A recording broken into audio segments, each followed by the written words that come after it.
Fed really doesn't have much of a case right now to cut rates. If you're the Federal Reserve, why would you even think about cutting interest rates when the economy continues to be really solid? To me, this is a Fed that cares less about getting to 2 and more about preserving and extending the expansion. One direction or another, they can just sit tight for a while. The idea of cutting when we are where we are from an economic perspective just doesn't, I think, make a ton of sense right now. This is Bloomberg Surveillance with Jonathan Ferro, Lisa Abramowicz, and Annmarie Hordern.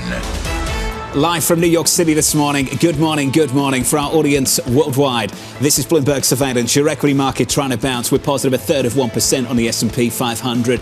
Absolutely whipsawed by economic data over the last couple of days. Manufacturing causing the pain on Monday. Then we got a Band-Aid from the services data on Wednesday, and we barely got a day of gains off the back of that. All right. I don't want to say this because I know I'm going to get pilloried, but are we starting to see bad news be good news once again for markets? Because we did see that weakness in services and suddenly, bam, everyone got excited again, especially because the prices paid component came in at the lowest going back to March 2020. Can I say kinda, sort of kinda? That equity market sell-off into the close yesterday didn't sort of spell out in a way that had conviction that bad news was good news for stocks. I'm not sure people knew what to do with that in the stock market. They certainly knew what to do with it with bonds. Through 440 on a 10-year, buy treasuries. Got that. I think a lot of people confused by what to do with it when it comes to stocks. Because on one hand, people are saying that the one thing that can keep this rally going is the possibility of more rate cuts. So that would be positive. On the flip side, if you start to get true weakness in services, that challenges this incredible rally that we've seen in the economic activity of this country and this idea that everything can keep going gangbusters for a foreseeable future. The economic data continues. It's a week full of jobs data. We had job openings coming down just a little bit, not as much as expected. Big upside surprise on the ADP report, which is like the bland appetizer for payrolls on Friday. Later on this morning, jobless claims on deck. Jobless claims on deck. And then, of course, Friday, everyone's going to be looking to what does the labor market say in terms of the health of the U.S. economy. John, you made this point yesterday. We got 200,000, I believe, was the estimate for the survey on Monday. It just keeps ticking higher, a little bit north of 200,000. Powell yesterday, when he spoke, really wanted to emphasize this moment they're in, risks to both the upside and the downside, and how he still sees this as a dual mandate. The B coming up again, the B word, bump. Your favourite word. This is what Chairman Powell said. Is it too soon to say whether the recent readings represent more than just a bump? Too soon to say? He's saying that basically it is too soon to say. And at the same time, he seemed to want to cut rates and saying that there's plenty of time before June. That seems to be the theme that we keep hearing. Honestly, we're looking right now at a market that's pricing in more than a 60% chance of a June rate cut. So basically, this is a market that's come full circle that still thinks that the Fed will have the opportunity to cut rates. I guess that just to go back to where we began, what is kind of good for markets when it's kind of bad, right? Like, when is it bad enough to get inflation down, but not bad enough to challenge this incredible rally that we've seen in the underlying economy? That's the needle that we have to thread kind of at this moment, given how high valuations are. We've got a great guest alongside us around the table this morning to answer some of those questions. So let's get to him in just a moment. Equity futures on the S&P 500 positive by 1/3%. Yesterday in the commodity market, Brent crude 89.99. Very, very close to 90. Unchanged this morning at 89.35. WTI 85.47. In the bond market, there we are, adding another basis point to a 10-year. Lisa, 435.93. And where it's come from is really interesting. A number of strategists over the past 48 hours were talking about how 2/3 of all of the gain that we've seen in yields has been real yields. This has been a shift in expectations for how little the Fed can cut rates this year.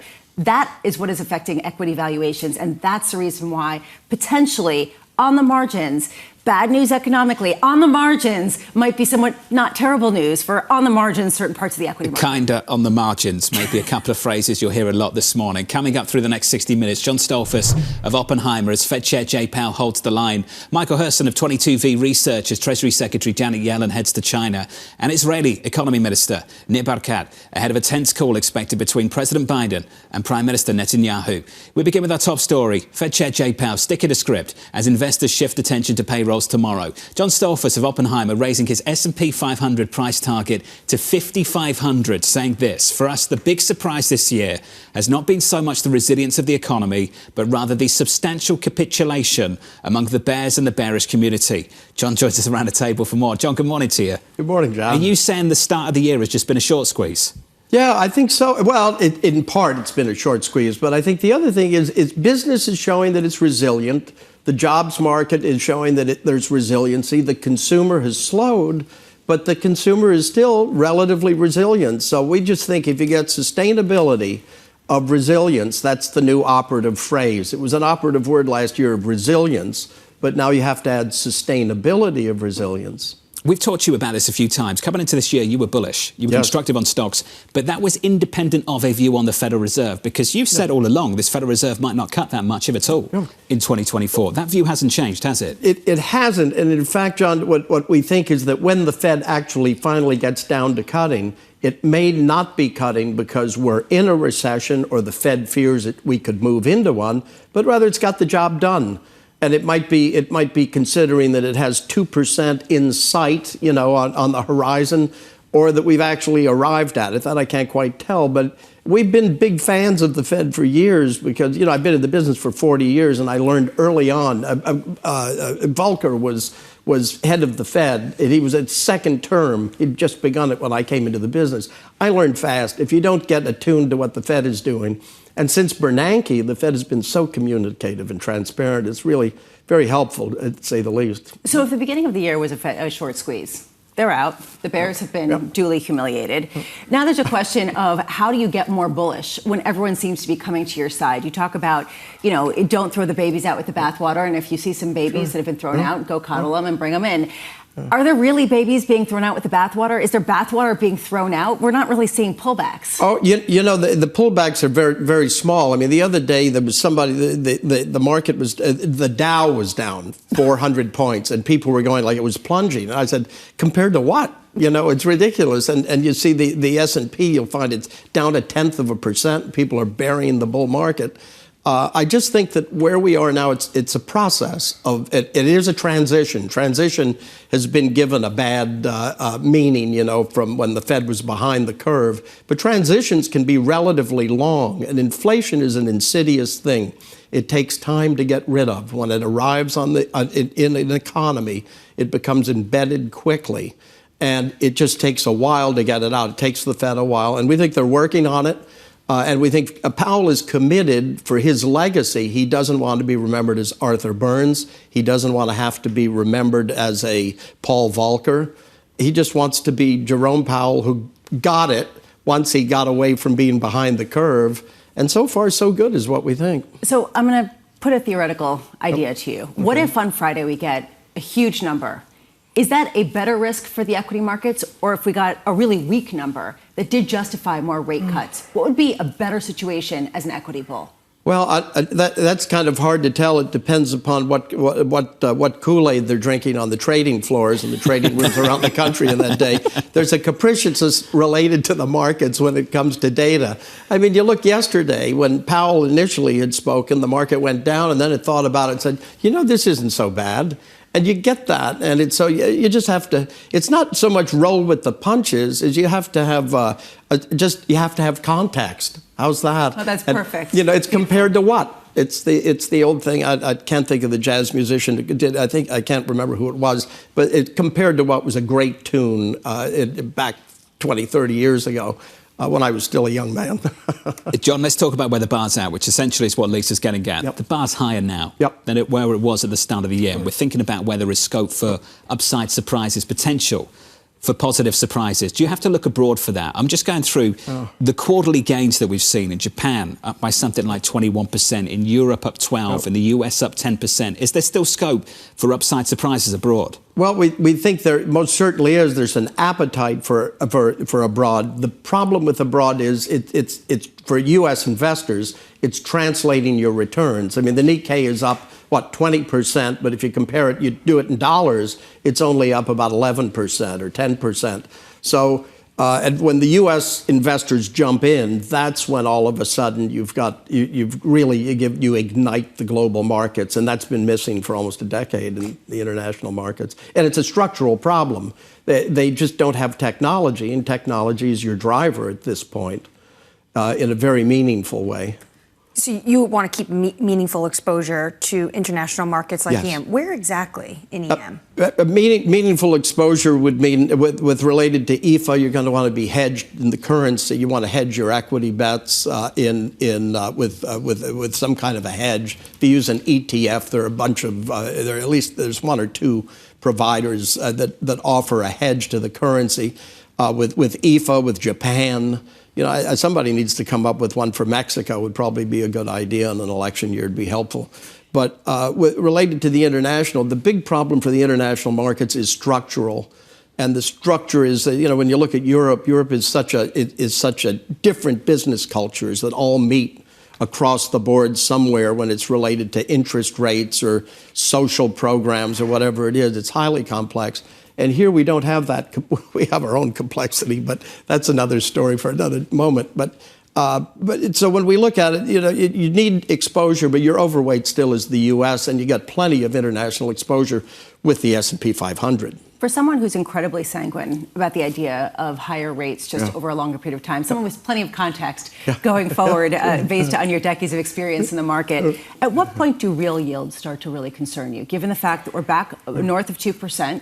We're at the highs of the year, and this has been really the crux of where we've seen the yield lift that we've seen so far this year. Yeah, well, I think the big thing with this is the end of free money we see as a good thing. We were in free money when the Fed had that 0 to 0.25 band.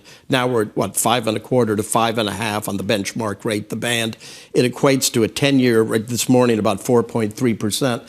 I'd say that, probably where it really would get probably a bit problematic would be at 6%. But we hit near 5, and it upset the market. It got indigestion. But then people kind of looked around and they said 5% on a 10-year bond. They went in and they bought them, and we haven't seen that since. You're saying that if 10-year Treasury yields climbed past 5%, 5.5%, as long as they didn't hit 6, the market would be fine? I think it really could be, yeah. And I think it would be, there'd be indigestion, mind you, but I think the reality is it's today, for years, for almost 15 years, for most of that period, we had bond issuers were getting free money most of the time from the financial crisis, the pandemic, post-pandemic, all this different stuff. And now bond issuers have to pay for the privilege of borrowing money, which if you lend money, whether you're depositing a CD or you're buying a treasury or a corporate, what have you, or a municipal, it's nice to get something in return in terms of yield other than your principal back at the end of the period if everything works out.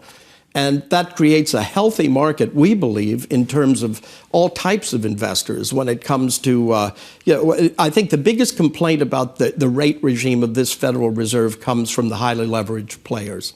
And with rightfully so, they made billions and trillions in aggregate, probably, over the last 15 years, placing bets that today would cost them much more if those bets went wrong. And even if they go right, it hurts them. I mean, it was on Bloomberg News a few months ago. There were two really renowned short sellers who closed operations. I'm not going to mention their names, but they were kind enough to admit it, that they were getting killed. And this is a healthy thing. I mean, my first mortgage was 10%. My boss's first mortgage was 16%. I think his boss's was 22%. When I speak to groups of people, I've run into people with 18%.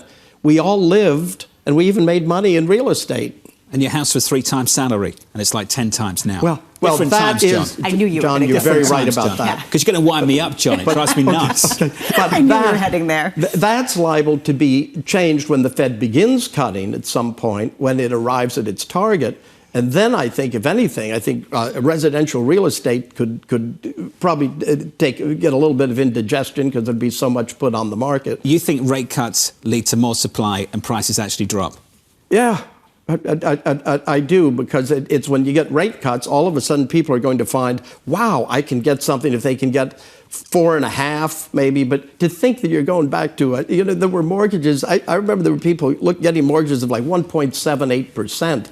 Running down the street just screaming, look what I got. They're still running down the street. And they still are for having it. And that's why you've got an illiquid residential real estate market. That's what we've got. Yeah, but the other thing is, with all of this, is one of the elements that keeps inflation stickier is it takes longer for competition to reemerge when you come out of inflation. Because when you go into inflation, those who get hit by the input costs hesitate to pass it on to their customers.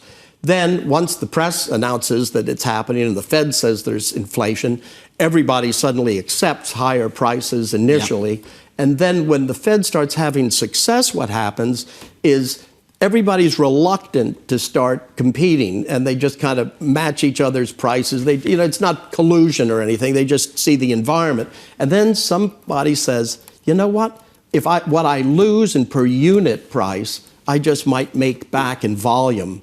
It happened in the 60s. It happened later on in the 80s and the 90s. Yep. And it's that competition, especially with technology where it is today, I think is around the corner, but not quite imminent. We could do this all morning with you. It's so nice to have you next to us, John. It's good to see you. Thanks. John Stolfus there of Oppenheimer. Price target 5,500 year-end on the S&P 500. Let's get you an update on stories elsewhere. Here is your Bloomberg Brief with Yahira Hackers. Hey, Yahira. Hi, John. Carlyle Group CEO Harvey Schwartz was awarded a $187 million pay package in his first year running the private equity firm. Most of that was $100 million of stock, which vests over several years and is based on how well the shares perform and how long he stays at the company.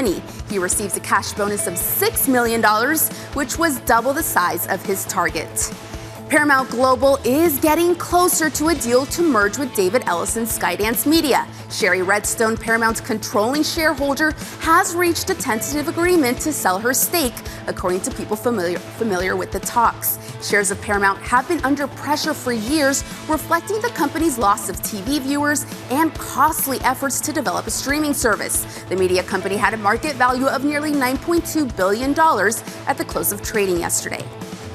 Rock band Kiss is selling its song catalog as well as its name, image, and likeness to Sweden's Pop House Entertainment Group. Sources say Pop House is paying more than $300 million for the deal.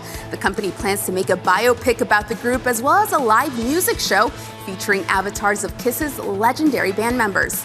Pop House has already made a live show featuring avatars of pop group ABBA.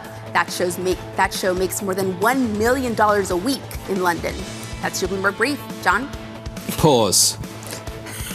10% mortgage, 200K apartment, 2-bed with a roof garden in Manhattan. Let's never talk about mortgages together again. I think it was 210. 210. But remember, the money was worth a lot more. 2 beds with a roof garden. But the dollar's been devalued many times since then. We're talking like $5 million in New York for that now. Up next, Treasury Secretary Janet Yellen taking on China.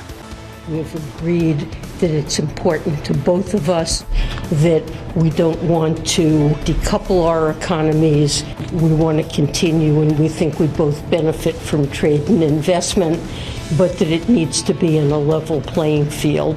That conversation up next, live from New York City this morning. Good morning.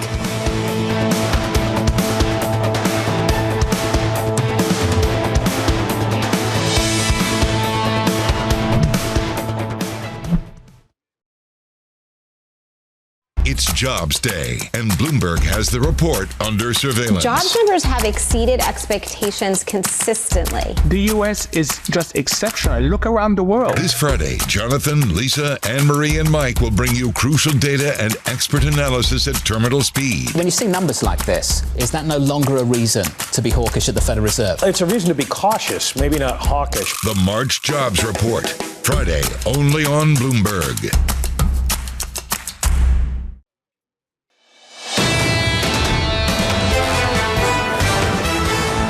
Can you imagine a 2-bed with a roof garden for $210,000 in Manhattan? Yeah, like in 1903. I've been Zillowing. It doesn't exist. And then they talk about 10%, 15% mortgages back in my day. I mean, come on. It's a different time. It's completely, that is not apples to apples at all.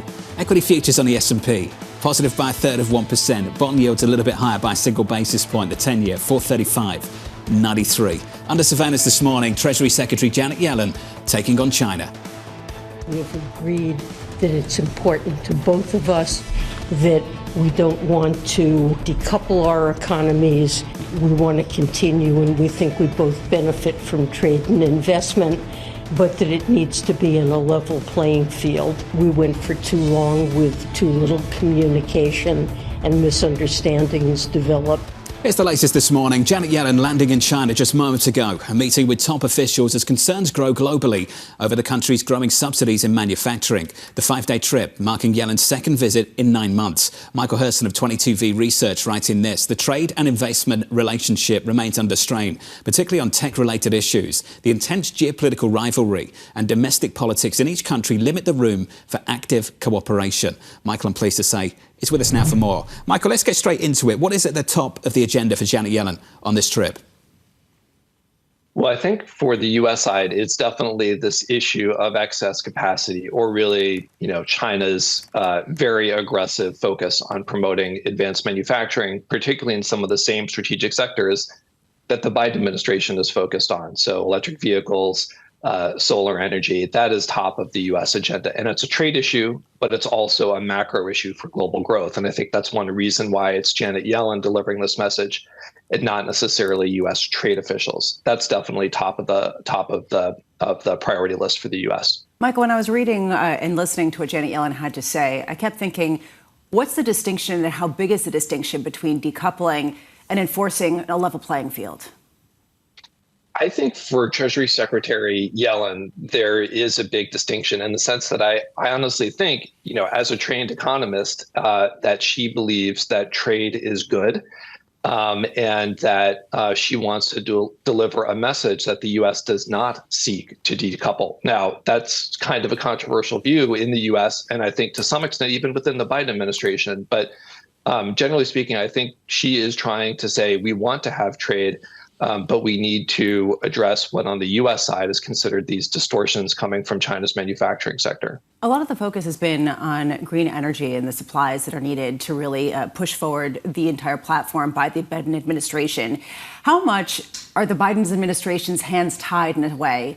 Because they are looking to shift toward certain types of technologies that require metals and technologies that are dominated by China. It's a very difficult balancing act. And I think, it somewhat depends on the sector. It's something like solar. China's cost advantages are just so extreme at this point that, it's very difficult to meaningfully, decouple from China or take really aggressive actions in the solar sector. And something like electric vehicles, it's a bit more nuanced, but I think that is the balance that they have to face. And again, it's one reason why Janet Yellen is out there. Instead of just slapping additional tariffs on these items, really the solution for both sides should be to try to work on some kind of accommodation to address the concerns on each side. She alluded to tariffs, though, yesterday. She said, I wouldn't want to rule out other possible ways in which we would protect them, talking about clean energy. Where does the U.S. stand right now? Where is that tariff review? That's a good question. There is a tariff review that's been underway, and we've heard numerous times that it would be out, for example, at the end of last year. I think, frankly, it's unlikely that we're going to see any really aggressive moves, certainly to lower tariffs, and it is possible that we're going to see moves to increase some of those tariffs. Perhaps we would lower them on some of the consumer items that aren't strategic coming from China. But I think tariffs are going to remain part of the toolkit, especially on an area like electric vehicles, when you see this export surge that's showing up in Europe, but not showing up in the U.S. And I think trade officials in the U.S. are going to want to keep it that way. That's the one we're looking for. Michael, thank you, sir. Michael Hordern there of 22V Research. We've got Yellen in China. This from Politico this morning. Blinken making a return to China shortly. Defense Secretary Lloyd Austin having a call with his Chinese counterpart soon. This is all kind of building up. It is. And this started in November when President Biden met with Xi Jinping in California. They agreed that they would ramp up and try to make sure that they have communication between both countries continuing. Remember, it's not just for the U.S. that wants to keep a lid on this relationship, especially in an election year. But Xi Jinping, these officials are coming after he met with executives. He wants to make sure the economy is open for business. They've been reviewing these tariffs now for ages. I remember they were reviewing the tariffs with Brian Deese at the National Economic Council. That was a few years ago, just sort of on the table, left there. When we were in Davos, one of the most interesting things is what is the daylight between the Trump and the Biden international policy? Not a lot, because it hasn't changed. The tariffs were terrible at the time. The tariffs are still there, right? and they're likely to only get more stringent, and that's what we heard from Michael Hurson. Equities right now on the S&P 500, positive a third of 1%. Up next on this program, the Israeli Economy Minister, Nir Barkat. That conversation up next from New York City. This is Bloomberg.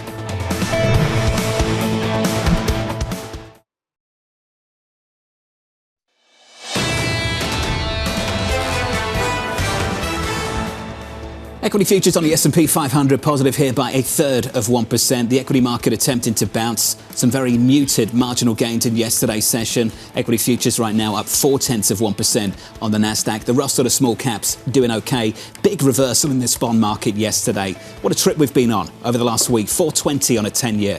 To end Q1, kicking off Q2, getting to 440 really quickly. Then the reversal started with the ISM services print yesterday, Lisa, followed up by Chairman Powell. Yields lower off the back of those 2 points. I love what John Stolfus was saying, that basically on first glance, people said, oh, no, maybe this is a different Fed Chair Jay Powell. And then they analyzed his comments and realized, no, the recent data didn't, quote, materially change the overall picture, and that on inflation, quote, it is too soon to say whether the recent readings represent more than just a bump. This is still a chair that wants to cut. Let's go to the races. That's the bond market. Let's get to the races and switch at the board and turn to commodities just briefly. I want to talk about this in commodities. Crude right now, very, very close to 90. 89.99 in yesterday's session, Lisa, then backing away. I think you're right to bring up, how should we interpret the move in bonds, fixed income, yields getting close to 440, and the move that we're seeing in crude, getting closer and closer to 90? What does that mean for stocks? Does that mean that there's a lot of demand and that that's a really good thing for growth? Or does that mean that potentially inflationary pressures are coming back in a way that could be punitive to the consumer buying power?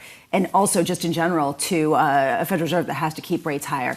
This is the reason why maybe we saw some confused stock action yesterday. People couldn't figure out good news, bad news, good news, a little bit of both. I don't know, just go on. In terms of inflationary concerns, the ISM chair came out and said to reporters on this call, there is concern in businesses about fuel prices going up. And what does that mean for input costs? This big move we've seen in precious metals as well. Gold, another all-time high in the last 24 hours, just backing away a little bit. We're down about a third of 1% on gold. Silver prices, that's been quite a squeeze over the last week. Silver a little bit softer on the session. We're down by 0.6%. Under surveillance this morning, Fed Chair Jay Powell staying on target, saying he's waiting for more data, but expecting it will lead to rate cuts this year. Powell also commenting on the labour supply ahead of payrolls tomorrow, saying, quote, the Fed is not an immigration policy maker, but adding extra workers have helped a tight labour market, and the economy has been short labour and probably still is, raising very controversial questions about this labour market, Lisa. The heat that's come out of it, how responsible they are for it, and how responsible just a very leaky southern border is for what we've seen. We've seen this being discussed by the likes of Morgan Stanley, Goldman Sachs, many other economists saying that essentially a lot of the immigration has been the reason why we have seen employment tick up so significantly and why inflation hasn't gone higher and why wages are not climbing at a faster pace.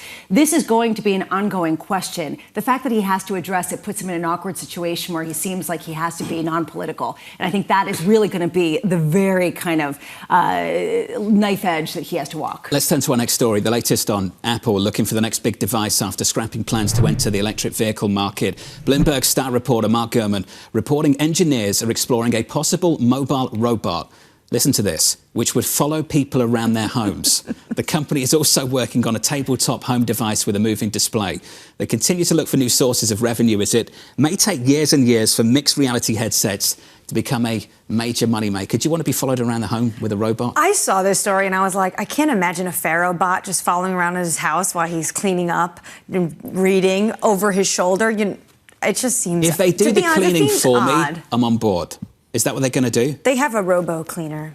There are a couple of things. First of all, I pictured someone going around saying, do you actually want to do that? Really? Is that really a good decision, Lisa? I can imagine a very neurotic robot following me around. I do think, though, there is this thing about companionship, especially for older people, and that's been one source of robotic technologies, one that I think is really interesting because of the loneliness crisis. Not to take it too serious, but I'm just trying to think about ways that it actually could be deployed in a really useful way. Let's get to a much more serious story. Let's turn to the latest. President Biden expected to speak to Israeli Prime Minister Benjamin Netanyahu by phone later today, according to US officials. The conversation coming after Biden condemned deadly strikes on aid workers in Gaza this week.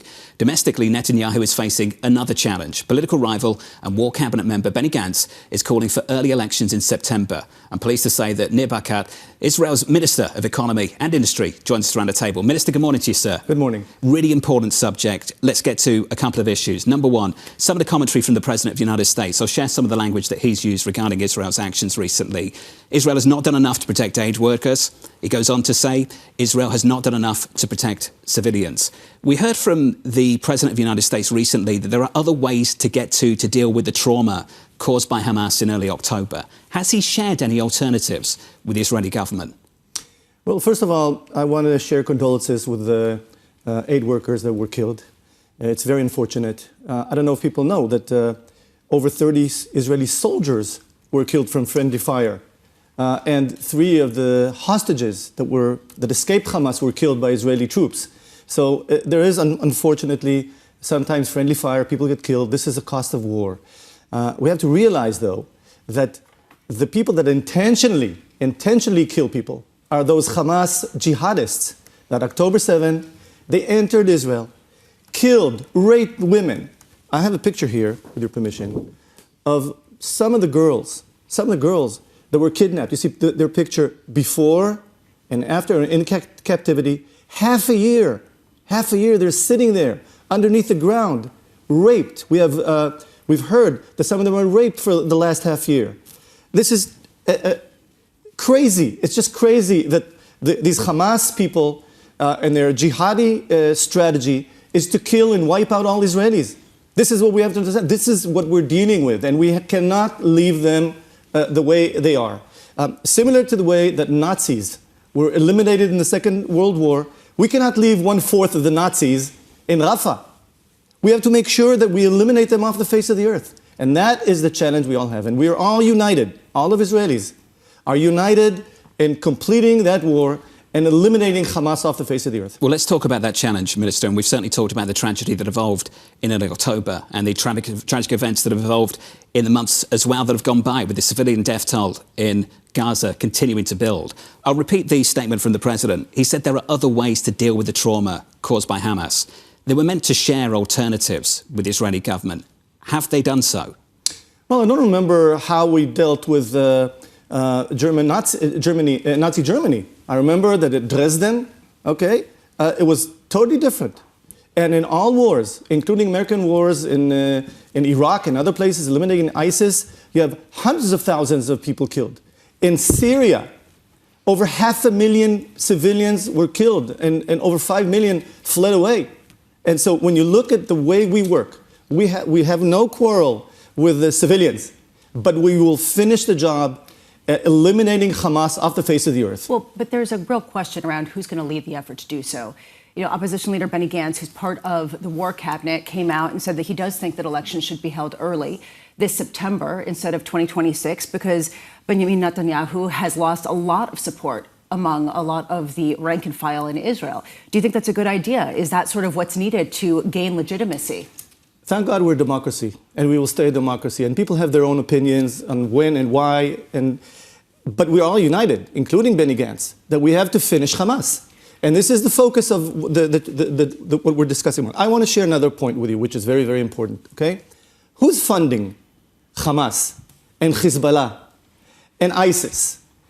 There's Iran on one side, and Qatar are funding jihad all over the world. And Qatar, many people don't know this, but they're like a wolf in sheep's clothes.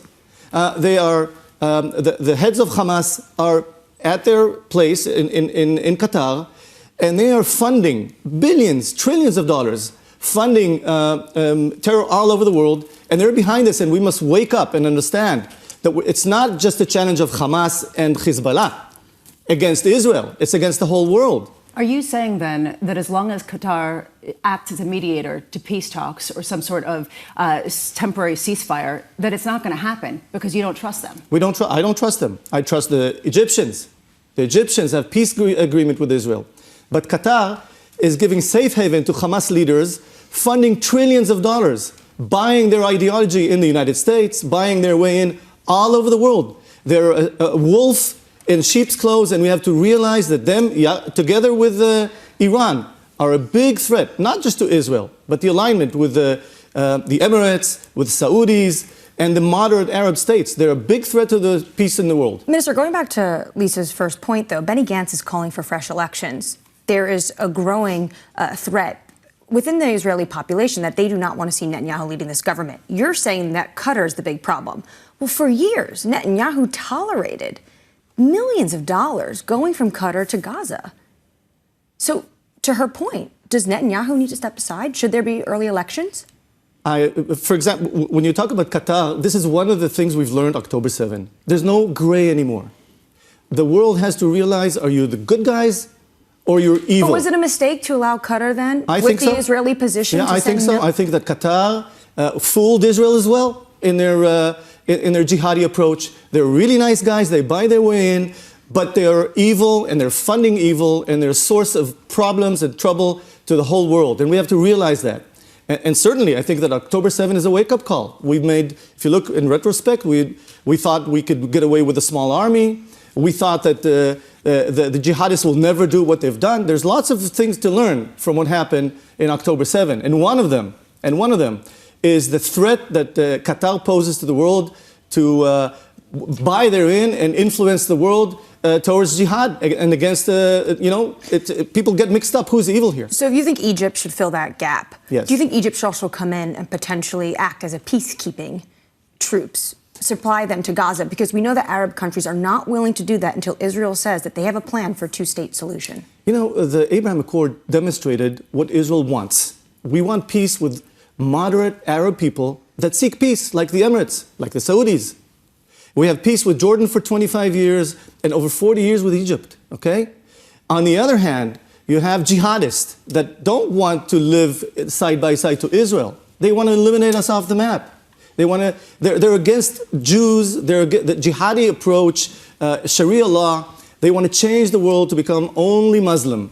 And what you're seeing in Israel, what you saw on October 7, if we don't win, is going to happen all over the world. And the moderate Arab states are aligned with the United States and with Israel against evil. This is what we have to remember, and Qatar is on the wrong side of this alignment. Minister, I'd like to get to some specifics, if we can, on Rafah.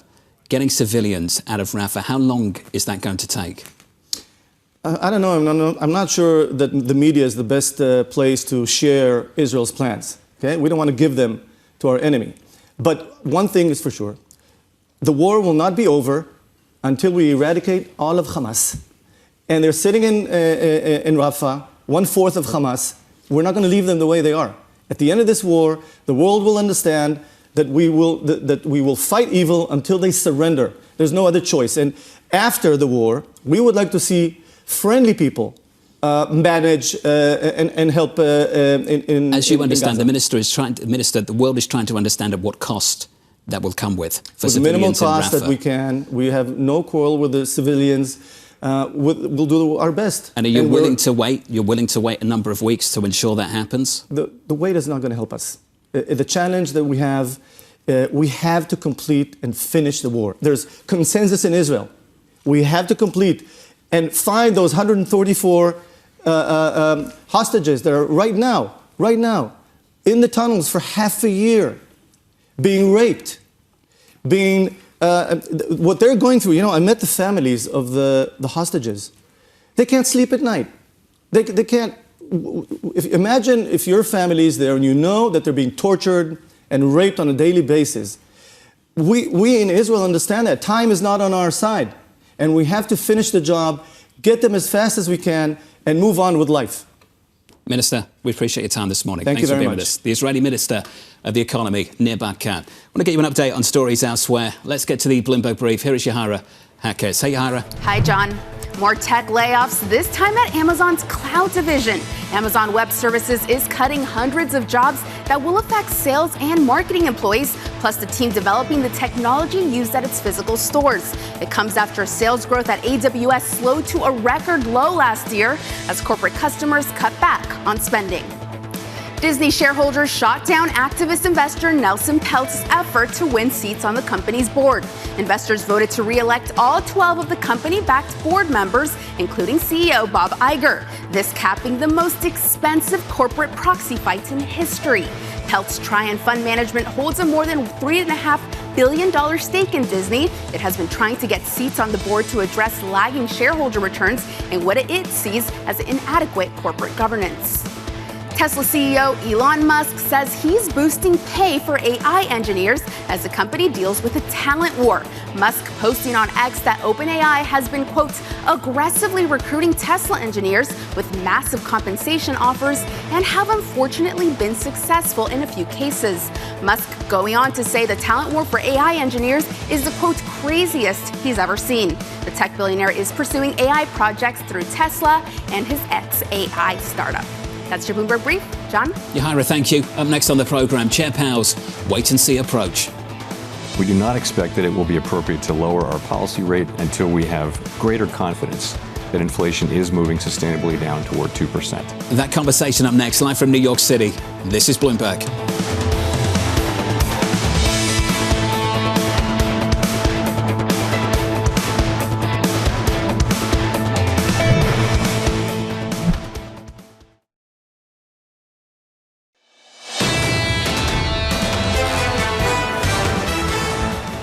Equity futures on the S&P 500 positive here by 0.33%. A small bounce in yesterday's session. Yields higher by a single basis point, 436.13 on a US 10-year.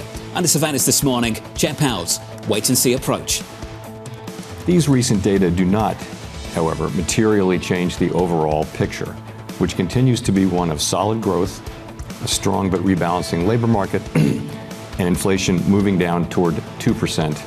On a sometimes bumpy path. We do not expect that it will be appropriate to lower our policy rate until we have greater confidence that inflation is moving sustainably down toward 2%. Here's the latest this morning. Fed Chair Jay Powell signalling patience as the central bank awaits more data. Jobless claims due at 8:30 Eastern Time, setting the stage for tomorrow's main event, the payrolls report. Jennifer Lee of BMO Capital Markets writing, quote, the jobs report will hold the most sway, particularly as the labour market looks to be gaining momentum once again. BMO expects another solid pace of hiring, looking for payrolls to rise 225,000. The median estimate in Bloomberg survey calling for a slightly lower print of 213. Jennifer Lee joins us now for more. Jennifer, let's just get into the labour market data on Friday. Are you expecting that to come with hotter inflation or not? Hotter wage growth? So good morning, and thank you very much for having me on. And I think that's probably going to be the most critical piece of data that we're going to be looking for at that report is what happens with the average hourly wages, especially since what we saw last Friday with the wages and salaries component of the personal income and spending report that was up 0.8%, which was a bit of a shocker to yours truly. But so we'll see how that pans out in the earnings numbers in the jobs report. But obviously, if we're looking for something with a bit of a hotter number, then that's going to put more Fed doubt into play. Jennifer, what do you put more weight on? That 10% figure for job switchers in terms of job gains in the ADP report, or ISM services coming in weaker than expected with the idea of prices paid falling to the lowest since March 2020? Which is the better read on the tone we should take from the economic data? I'm going to say the ISM services numbers. I mean, we all know that when you leave a job for another one, you generally get higher pay. So, so that sort of plays into it. And plus the JOLTS data are a bit lagged. I think the services ISM figure was a little more interesting. But overall, again, we still have some inflationary pressures brewing out there. Of course, most recently with, potential supply issues, given the Baltimore bridge collapse, and of course with the Taiwan earthquake. So this is all, and then of course we've got whatever's happening, all the wars that's happening in the Middle East, and of course in Haiti.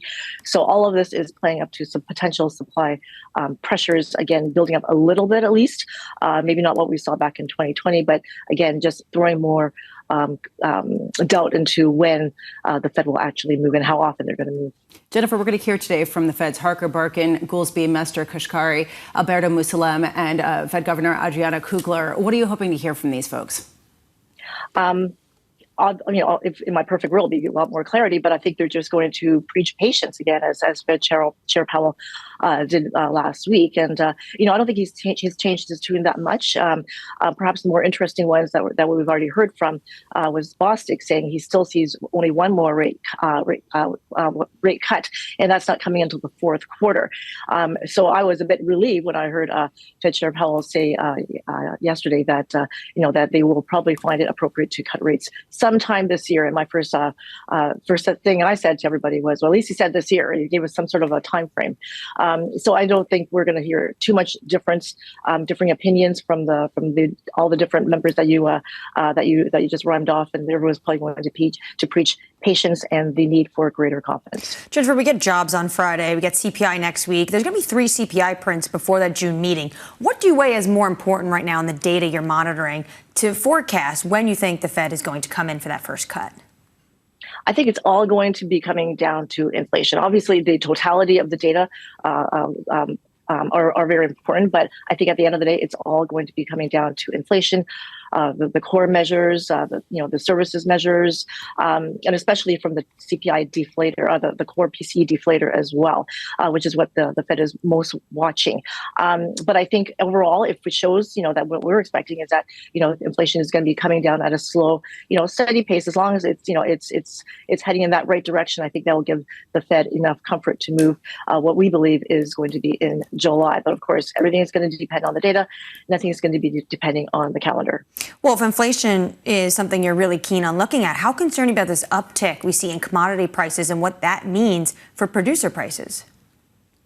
So that, is obviously going to be some upward pressure, but, it depends on how much staying power it's going to have, and we know that there's so much volatility in the commodities market. So again, it's going to be depending on how much it will stick, how much it will stay up there for. But, we know that it's not going to be a straight line down. It's going to be a bumpy path along the way, which is, I think, another descriptive word that the Fed chair used recently. So again, as long as the direction is right, we know that there are going to be ups and downs. He's not getting too excited about the January, February strong CPI numbers, just like he didn't get too excited last year with the more moderate inflation numbers. But again, we need to see a few more months of data before we can become much more confident in this trend. What do you think it would take, Jennifer, for him to stop calling them bumps in the road? We're probably going to see steadier inflation or lower inflation, I guess I should say, in almost all the different indicators. And again, with all these different factors that are kicking in, it's not going to help. It's not going to make his job any much easier at all. But as long as the trend is there, I think that's when he's going to stop calling it bumps along the way. Jennifer Lee of BMO Capital Markets. Jennifer, thank you. Appreciate it. Going into a big data point tomorrow morning. Payrolls Friday just around the corner. 213 the estimate. Jobless claims a little bit later this morning. 214 the estimate for that. 210, Lisa, the previous number. I'm still struck by that ADP job switcher number. I mean, honestly, people then question how much that's actually going to be a significant thing. But if you look at a 10% wage gain for people who decide to change jobs, this is probably the higher paid component. And it raises this question about the labor shortages and where they're shifting now that you're seeing certain pockets getting filled with people coming in, immigrating into the country, and other areas not so much. I thought you were going to say it raises questions about us all changing jobs.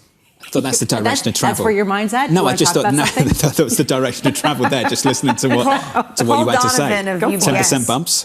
Was saying that he didn't think there'd be a lot in terms of quits rate and the jolts, only because he says, these middle-aged people, they just realize, stick with my job. I don't need to change anymore. That's kind of over. I'm over my midlife crisis. Did we just pour in freezing cold water over absolutely everything? Is that what we're doing? No, no, I'm saying that I just maybe think that's every economist that comes out at the moment is just pouring freezing cold water over every single data point that just doesn't align with the Federal Reserve's thinking. In terms of its accuracy and ability to actually have any predictive power. They're bumps in the road. They're bumps in the road. And what will it take for them not to be bumps in the road? They're not going to not be bumps in the road. Basically, people are saying things are going to cool. This is really the key question. And you asked a great question, Annmarie, about the idea of commodities. How does that play into it if it's not coming necessarily just from supply shocks, but this is also coming from just so much demand and that recovery that's coming on globally? Since the start of the year, I've heard exactly the same thing. Wait 3 months, right? Wait 3 months. Which is and now we're waiting for another 3 months. Which is the reason why the payrolls number is interesting to me, because we've waited 3 months and the number has gone up from where we had expected. The rolling average is higher. Now we're looking at wages. Now we're looking at the potential for a new source of labor coming into the market. The goalposts are shifting. And this is really going to be interesting to me. How much do the goalposts shift if we get another hot number from some of the Fed officials who speak. Jobless claims up next, 8:30 Eastern Time. Up next on this programme, the second hour of Bloomberg Surveillance. The lineup looks like this. Jean Bavin of BlackRock, Isaac Boltansky of BTIG, Javier Bless of Bloomberg Opinion, and Terry Wiseman of Macquarie. If we can bring up the market board, I'll give you a snapshot of things right now this morning. Equity futures on the S&P 500 positive by 0.33%. Yields a little bit higher once again, up by a single basis point, 435.93. Quite a ride in yesterday's session. Yields lower off the back of a softer than expected ISM services print. And let's call it a dovish Chairman Powell, I guess, if you want to. Yields backing away from the highs of the session. In the commodity market, Brent crude very close, very, very close to 90 in yesterday's session. 89.99, the high of the session. From New York City this morning. Good morning.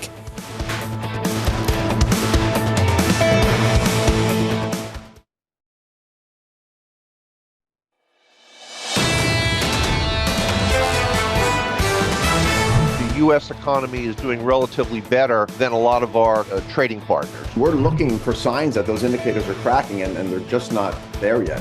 We've got to get used to a new set of indicators as we look at markets. The facts say the economy is in good shape. We're, quote unquote, the fastest kid on the block in this country. Where else are you going to put your money? This is Bloomberg Surveillance with Jonathan Ferro, Lisa Abramowicz, and Annmarie Hordern. Live from New York City this morning. Good morning for our audience worldwide. The second hour of Bloomberg Surveillance begins right now. Your equity market on the S&P 500 positive 0.33%. This week full of data, full of Fed speak. We've heard from Chairman Powell. The next stop for this market, jobless claims, 8:30 a.m. Eastern Time. Then, Lisa, it's on to payrolls tomorrow morning. I think you asked the key question, which is how many data points do you need to know before it's not a bump in the road, before we see something that's more intractable in terms of an inflationary pressure? Right now, we don't know the answer to that. We don't know where the goalposts are or when they will be moved, and that, I think, is what a lot of people are looking for as they parse not only the headline number, but also all the little nuggets underneath. Had some great conversations to start Q2. My favourite, probably Mike Collins at PGIM. Just phenomenal yesterday on fixed income. Wrote down a quote from him. The economy's solid. Inflation continues to be sticky. The labour market is still rock solid. Financial conditions are the easiest they've been since the Fed started hiking. Why would you cut interest rates against that backdrop? Well, that's what everyone's saying. The economy is able to withstand, for all intents and purposes, as we can see in the data, withstand higher interest rates, which is why you hear the likes of Raphael Bostic saying it's only going to be one, and actually, I think it should be pushed to the back end of the year. You can see why this equity market is still in at around all-time highs, and we've talked a lot about this sort of asymmetric stance of Chairman Powell. Mike Gapin of Bank of America commented on that as well. The reaction function remains asymmetric. The Fed will cut in response to weakness, but will not turn more hawkish if activity remains strong. That's a really important shift over the last few months. And it's turbocharged the easing in financial conditions that has been so incredibly aggressive.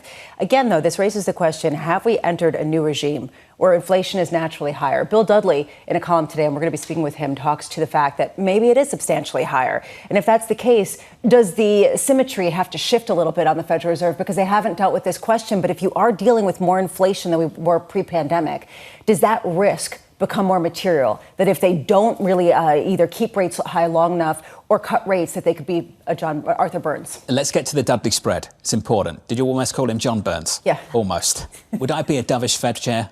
I don't know. I'm not sure. Let's not go there. Let's talk about the Dudley spread. The Dudley spread right now is where the market is for long-term neutral, which is 3.5, maybe even close to 4, and where the Fed is, which is still with a 2 handle. I just think the Federal Reserve doesn't know, so doesn't want to engage in the debate just yet, and has just left that long dot there, and it's going to leave it there. Maybe for a number of months. It raises, though, a really important debate. Mohamed El-Erian has been out front on this. Does this Federal Reserve need to have some thesis, some sort of driving thesis to not let a market and an economy get away from it? Because all of their actions act with a lag. Do they have the luxury of waiting until they see what the actual new landscape is? John Stolf is saying very much, yes, they do. They're doing a great job. Other people, the jury's still out. And that, I think, is really what's whipsawing markets and really not understanding whether good news is good news or bad news is good news or good news is bad news, et cetera. Et cetera. John Stolfus thinks we're in a new equilibrium where we might be able to live with 5% interest rates, that you wouldn't see any damage to the equity market if 10-year yields hit 5.5. You might see some indigestion, but the damage won't be done until you hit 6. What did you make of that?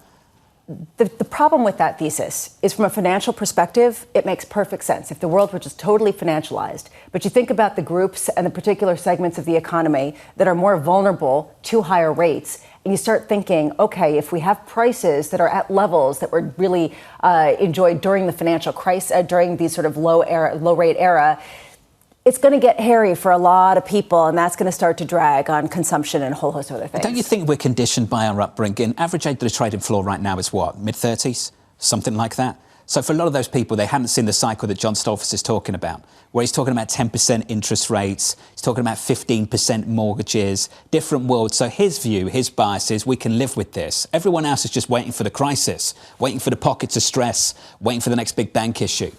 But the discussion that you guys were having about house prices, some people might say it's an anecdote. I would say it's actually the key question. That yes, people can live with it, but is there no hangover from all the asset price inflation from zero rates? Is there no kind of, reconciling of price levels with a new rate regime that do not allow those same kinds of prices so easily with free money? And that's still out. Personally, I think that John Stolfus conversation really revealed the generational divide between, say, the boomers right now and the millennials. The boomers are sitting there saying, well, wait a minute, we had 15% mortgages. And we're sitting there saying, yes, but you could buy a $200,000 apartment in Manhattan with a roof terrace and 2 bedrooms. I'll take your 10% mortgage if I can have the price you paid for your apartment. This really goes to the key question, right? How far do we have to wash out some of the higher valuations in order to make peace with rates at these levels? And make peace with the boomers. Yeah. Are you trying to? I was trying to go getting there. Personal. I'll make peace with the boomers. We got the down anywhere?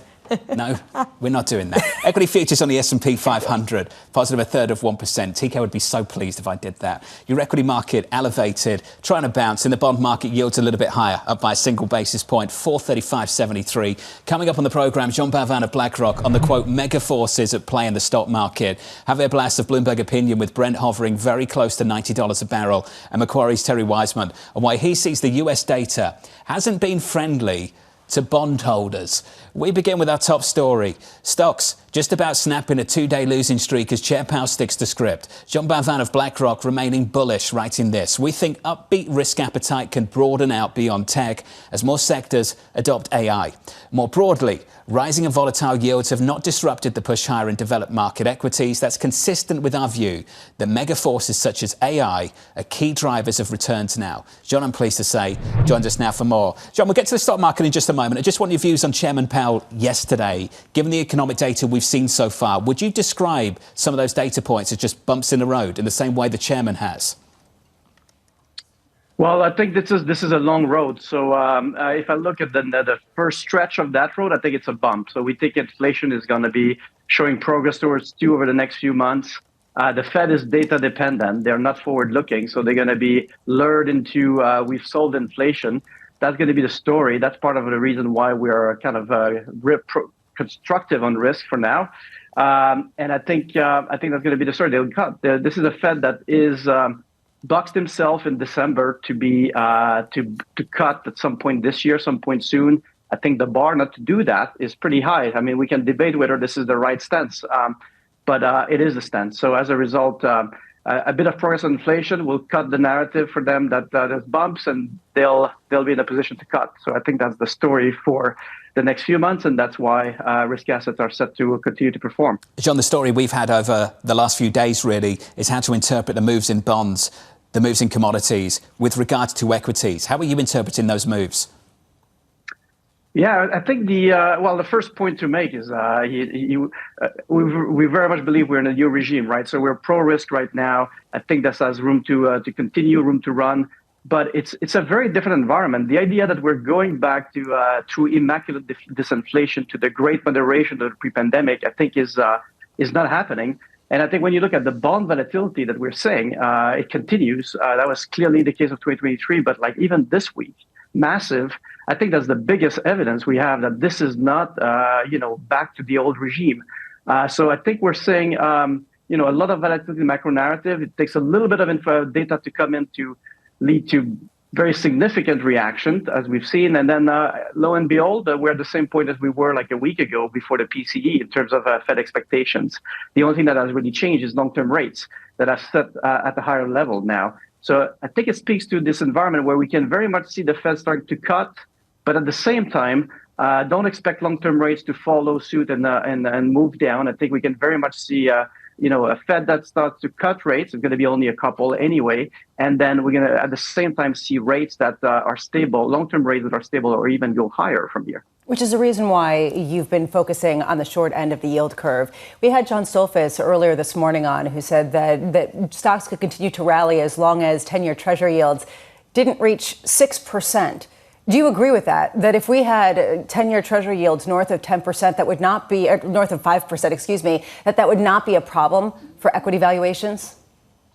No, I wish that's the case, but I find it hard to relax about this. So I think if we were really of the view that we're going to 6 in the short order, like over the next year, 6% 10-year, very difficult to see equities that sailed through this. So, I think we've seen some evidence of that, right? Go back to October of 2023, last year, we went north of 5%, and that was a very different narrative, felt very different. So, over a course of 10 years, we might reset to a higher rate environment and realize that we can live with that. But I think the journey there will be one where equities will feel more than bumpy. When people talk about a new regime, a lot of guests who've come on Surveillance talk about their investments in the energy sector, as well as just commodities in general, that any AI adoption has to come with hard infrastructure investments that have not been fully accounted for. How much is BlackRock kind of adhering to that and really overweighting a host of commodities? So there is a massive restructuring of the economy that is happening. We think there's AI is one big piece of it, but we see 5 big mega forces. Demographics is going to lead to a big change in spending pattern in developed economies. The rewiring of geopolitics means that we have a different organization globally that requires adjustment, infrastructure. We have the energy transition. And we think finance is restructuring itself as well. So big trends. All of them require adjustment. And these adjustments, I think, have to involve some kind of very significant investment. If you only take the transition, the energy transition, that's by itself, a huge amount of investment. I think AI is in the middle and interacting with that. So, I think infrastructure is a huge part of the story of the year to come. Even if you don't have very bullish growth expectations, we still need a lot of infrastructure investment. So, and yes, that's going to support commodities. I think it's harder to draw a link to this need for investment and what it's going to mean for commodities. I think it's a much more complex story, but there is ultimately we're going to be drawing more on commodities as we deliver on these investments. You mentioned this changing geopolitical map. We have the Secretary of the Treasury over in China, and she's talking about that they don't want to completely decouple from China. It's just about diversifying. Do you buy that? And if it was to be a decouple, how does that change your thesis? Well, I think complete decoupling is even if that was the objective, is not realistic, right? We're intertwined in very fundamental ways globally, and so fully decoupling will not even be on the table. So I don't see necessarily a lot of information in a comment like this, right? It's kind of a straw man that is unachievable. But there is a trend. I think the most important thing for me is that we are fragmenting. There's a distanciation that is happening.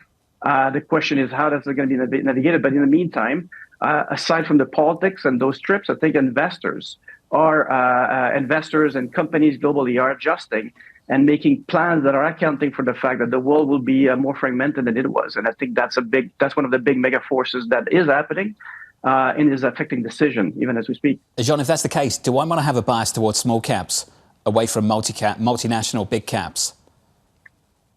You could eventually see that logic playing out. I think for now we still think that more from a tactical basis that you would need to have more conviction on a growth spurt that is lasting more than a few months to start to broaden your views on small caps. I think that's going to be more of a story about the near-term growth than it is about fragmentation. But if you think on a 10-year basis, then I can very well see a story where you see more localized companies, small caps being beneficiaries of this geopolitical megaforce. That's one to watch. Jean, you're one of the best, sir. Thank you. Jean Bavin there of BlackRock on their latest views on the equity market and a whole lot more. Equities right now, positive 1/3% on the S&P. With your Bloomberg brief, here is Yahara Hackers. Hey, Yahara. Hi, John. Paramount Global is getting closer to a deal to merge with David Ellison's Skydance Media. Sherry Redstone, Paramount's controlling shareholder, has reached a tentative agreement to sell her stake. That's according to people familiar with the talks. Shares of Paramount have been under pressure for years, reflecting the company's loss of traditional TV viewers and costly efforts to develop a streaming service. The media company had a market value of nearly $9.2 billion at yesterday's close. TSMC has resumed operations just one day after Taiwan suffered its worst earthquake in 25 years. The company saying its most critical chip-making equipment was unharmed and that it brought about 80% of its machinery back online within 10 hours of the earthquake hitting the region. A small number of tools at facilities were damaged, but TSMC says it's deploying resources to ensure a full recovery. TSMC is the leading producer of advanced chips for both Apple and Nvidia. If running 26.2 miles wasn't hard enough, New York transportation officials want runners to pay bridge tolls as well. That's according to the New York Times. The MTA is demanding roughly $750,000 in lost toll revenue stemming from the closure of the Verrazano Narrows Bridge for the annual New York City Marathon. The organization that runs the marathon has yet to agree to that fee. That's your Bloomberg Brief. John? Yahara, thank you. Do you want to weigh in? Yeah. I'm not saying a thing. I think it could be an active part of the relay, just for put in the money, keep running. The MTA said taxpayers cannot be expected to subsidize a wealthy non-government organization. But how much money does the marathon make the city? I don't know. It's getting ridiculous. Don't they want us to walk everywhere? Exactly. Right? Isn't that the whole point? I think it could be an active part of the exercise. Like it could be a good exercise for the arm. I think or it's put ridiculous. an easy pass on your forehead. It's just ridiculous. Up next on the program, Treasury Secretary Janet Yellen touching down in China. We have agreed that it's important to both of us that we don't want to decouple our economies. We want to continue, and we think we both benefit from trade and investment, but that it needs to be in a level playing field. A conversation up next, live from New York. Good morning.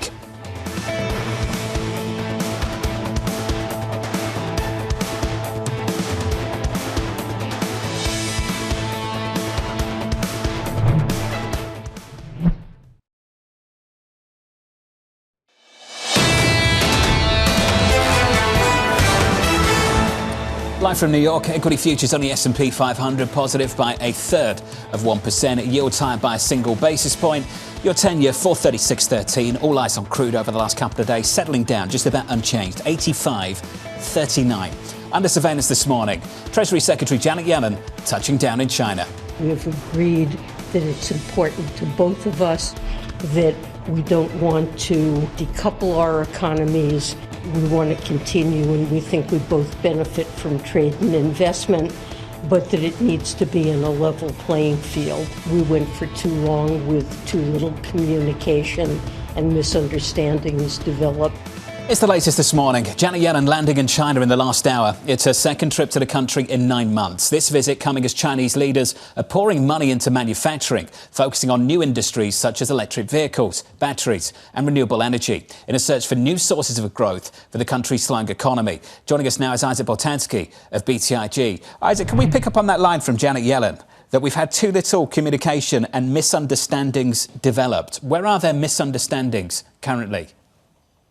Well, just about everywhere, I would argue. Look, with all due respect to Secretary Yellen, I would describe her comments thus far as a noun, verb, word salad. It's sort of a rehashing of all of the same commentary that we've heard for years regarding competition and decoupling, which I agree with your previous guest, in and of itself is a straw man argument.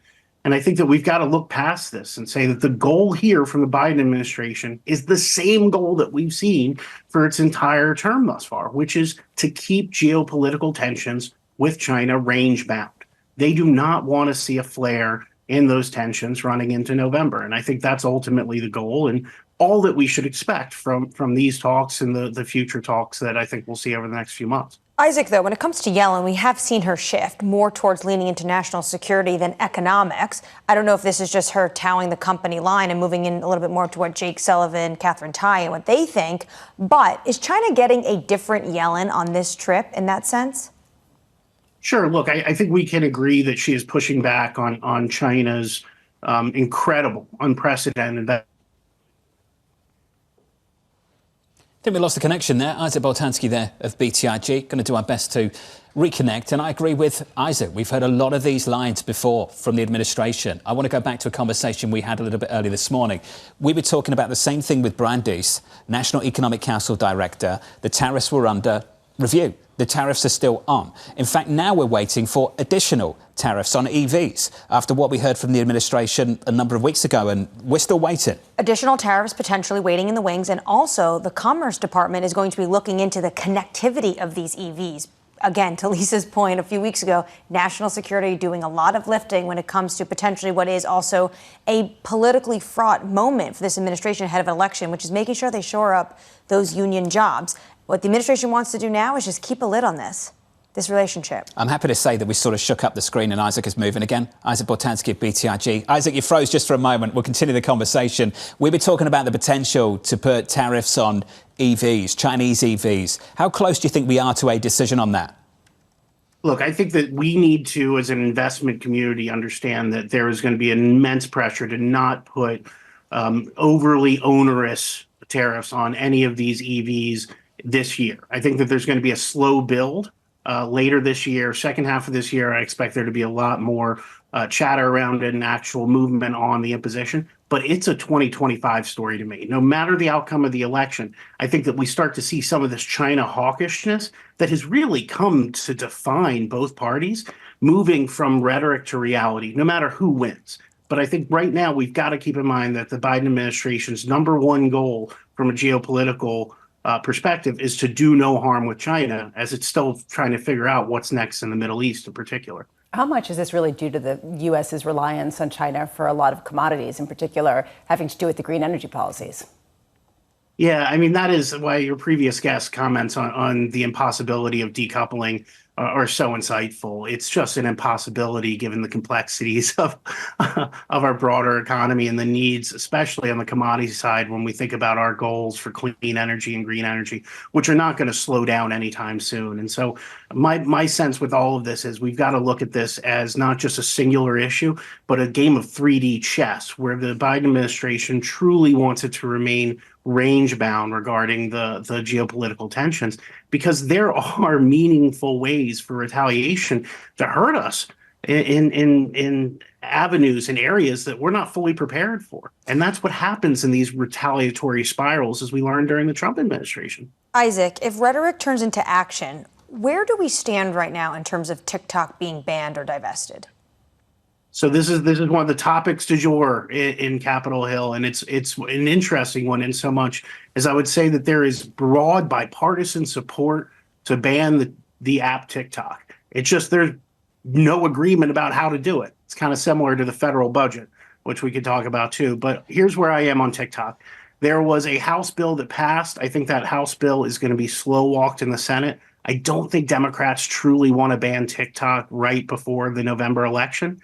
I think they're going to slow walk the bill, and it's going to be a risk again after the election. I think we're looking for the lame duck for that to possibly be included in a China bill or in a annual defense bill. So I think it's going to get quiet the next few months, but it's going to pop up again around the election and after the election. We don't have time to talk about the deficit. We need a few hours for that. Isaac, I've only got a minute.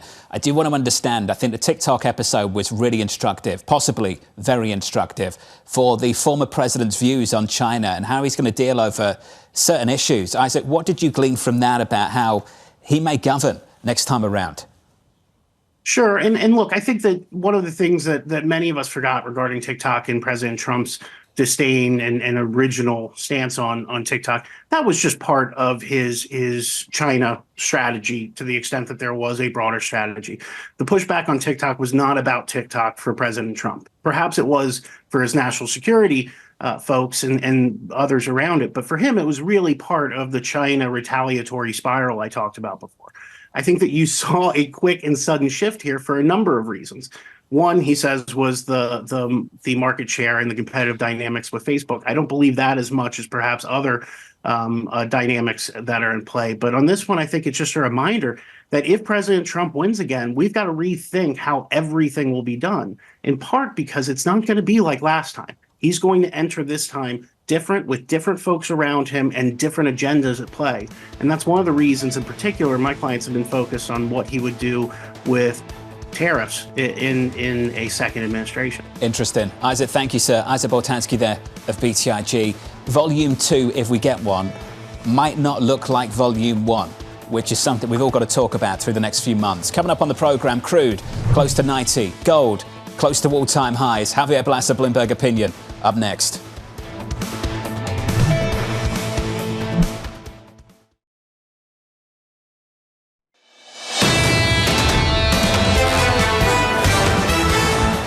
Stocks right now bouncing by 1/3 on the S&P, on the Nasdaq doing okay, up by 0.4. Likewise on the Russell. I found yesterday quite interesting, just selling off going into the close, even with a bit of reprieve in the bond market, backing away from the highs of the year, away from 440 on a 10-year, back down to about 436.73 this morning. Yields inching just a little bit higher. Still struggling to interpret the relationship between bonds and equities because it's evolved so much, Lisa, over the last 5 months. I think you're right, and I think that this has actually been the biggest shift, the narrative shift of 2024, which is essentially that higher bond yields are actually a good thing for equities as long as they come with the same kind of growth that can turbocharge earnings. And that's sort of the question mark now is what's that line in the sand at which bond yields become a problem for stocks? If higher isn't necessarily bad, it's just to what? John Stolfus said 550. Indigestion, maybe. 6 is the problem. 6 is the problem. And then we heard from Jean Bavin. It's going to be a problem way before. Then we just stress tested that last fall. Here's the question, right? Can we get to a new regime with the price levels that we've implied from the zero rate time? Is that something that we can do without some greater levels of indigestion? Jury's still out on that one. Beating up central banks is a sport on Wall Street, but sometimes they appear to get it right. The Swiss National Bank maybe got this one right. Cutting interest rates and inflation this morning coming in much softer than I expected. At least you get a much weaker Swiss franc off the back of that, because now there is the belief they're going to go again. And maybe they're going to go again. Do you think they knew this? I think that this is the reason why what, inflation ahead of time? Yeah, they kind of figured that, we could just kind of kick it down a little bit, and they actually want a weaker currency. So this is a positive for them on a whole host of reasons. Is this the line of travel for the ECB as well? And I don't think about this for the Fed. I think about Swiss National Bank and the ECB. They might have a luxury to cut rates much more aggressively than in the U.S. How far can they diverge from the U.S. is now the question, right? Can they continue with a deep rate cutting cycle if the Fed doesn't engage in one themselves? So we've got Terry Wiseman coming up later, and that's the question I want to ask him. I think the S&P less dependent on what's happening in America. Does the ECB need the Federal Reserve to give them cover? Because based on the way things look right now, growth's not great in Europe, inflation's coming down. I think we asked after we got Eurozone CPI, why aren't they cutting interest rates already? How much cover do they need at that June meeting? So the chief strategist over at Deutsche Bank said that the ECB can absolutely move before the Fed. However, if the divergence lasts for too long and the Fed doesn't get on board with cutting rates, that becomes a problem. So it's not just when you cut, but the cycle and how deep and how long it goes on for. The euro, 108.60. Under surveillance this morning, another day, another slew of Fed speakers. Harker, Barkin, Goolsbee, Mester, Kashkari, Musalam and Kugler all on tap, following Chair Powell's message that recent inflation did not, quote, materially change the overall picture. Just how much distance is there between those characters on the screen? I think Barkin and Harker, when you put them together, they sound very familiar and close. So, I think that it's a good kind of, child lullaby that we could create with this. I don't know. You've fallen asleep? I think that when we start talking about the rhyme and the roll, look, I am curious to hear whether Neil Kashkari has lunch, of course, with Raphael Bostic, but I also want to know exactly how many of them see the luxury of being able to cut rates without any material change in the data, and whether everything is just a bump in the road. Is there a new threshold where suddenly they start to get more concerned about the recent Everything data? so far that goes against the grain is a bump in the road, and we'll see if that changes. Treasury Secretary Janet Yellen suggesting the US retains options to protect new industrial sectors against China, following what she describes as overcapacity coming from the country's massive state investments in areas including clean energy. The comments coming as Yellen arrives in China for her second visit there in 9 months. I just wonder, Annmarie, what is the objective as the talks start to build between the two nations over again? The objective just seems to keep the relationship on guardrails, to make sure, and she said this, when you don't communicate, there are mistakes that can happen, and there are misunderstandings. So they want to keep lines of communication open. But we cannot exaggerate enough how important this is, one, in an election year for the United States, and two, for China, as they are trying to bring in more foreign direct investment. The most interesting part of what she had to say yesterday was that they retain the right to go further to protect U.S. industry. And that just has this whole debate, again, in Washington, what more is this administration going to potentially do? And that tees up this story perfectly. BYD is planning to launch its first electrified pickup truck later this year, planning to take the vehicle to the global market. They dominate China, but the company has been pushing into other markets too, in Asia, Australia and South America, where pickups, as you all know, are very popular. I've got no idea how popular this will be, but if you are in Detroit and you're worried, there's already massive barriers to entry to bring in a truck from abroad into the United States. Can BYD circumvent that somehow by going through Mexico, by establishing some kind of presence in the United States? Because that could be a major threat. And it's a major threat also to Tesla. This is basically a reaction to the Cybertruck. BYD has, what, a 33% share in China? Tesla, Jonathan, you shared their numbers yesterday. I believe Bloomberg crunched them. It's low double digits. And now they have something that can rival Tesla when it comes to these bigger vehicles that people want. But the entry to the United States is more than 25% in terms of tariffs. Do we like this? Can we get the official review? Can we get the picture back up? I knew you were. Are these official colours? Or are these those? Is this like camouflage? Is that the camouflage that go fire around emoji. It looks like the That's fire what you emoji. think? Yeah, right? I'm trying to work out if this is the camouflage or actually a real colour. Camouflage You know where? how sometimes you take store? those new cars, get driven around just to test drive them? Yeah, They get exactly. driven around in that camouflage, Yeah, that yeah. black and white. No, this isn't camouflage. That's the real deal? I think that maybe this is catering to what they think American tastes are. That. and I think that it's got your name all over it. OK, maybe not. Let's turn to this. Crude trading near a 5-month high. Brent coming within a penny of $90 a barrel on the heels of OPEC reaffirming supply cuts and amid rising geopolitical tensions and increasing demand. The brilliant Javier Blas of Bloomberg Opinion joins us now for more. Javier, let's talk about what's happening with crude. And I want you to help me understand just how much appetite is left in Saudi to keep those barrels of oil off the market.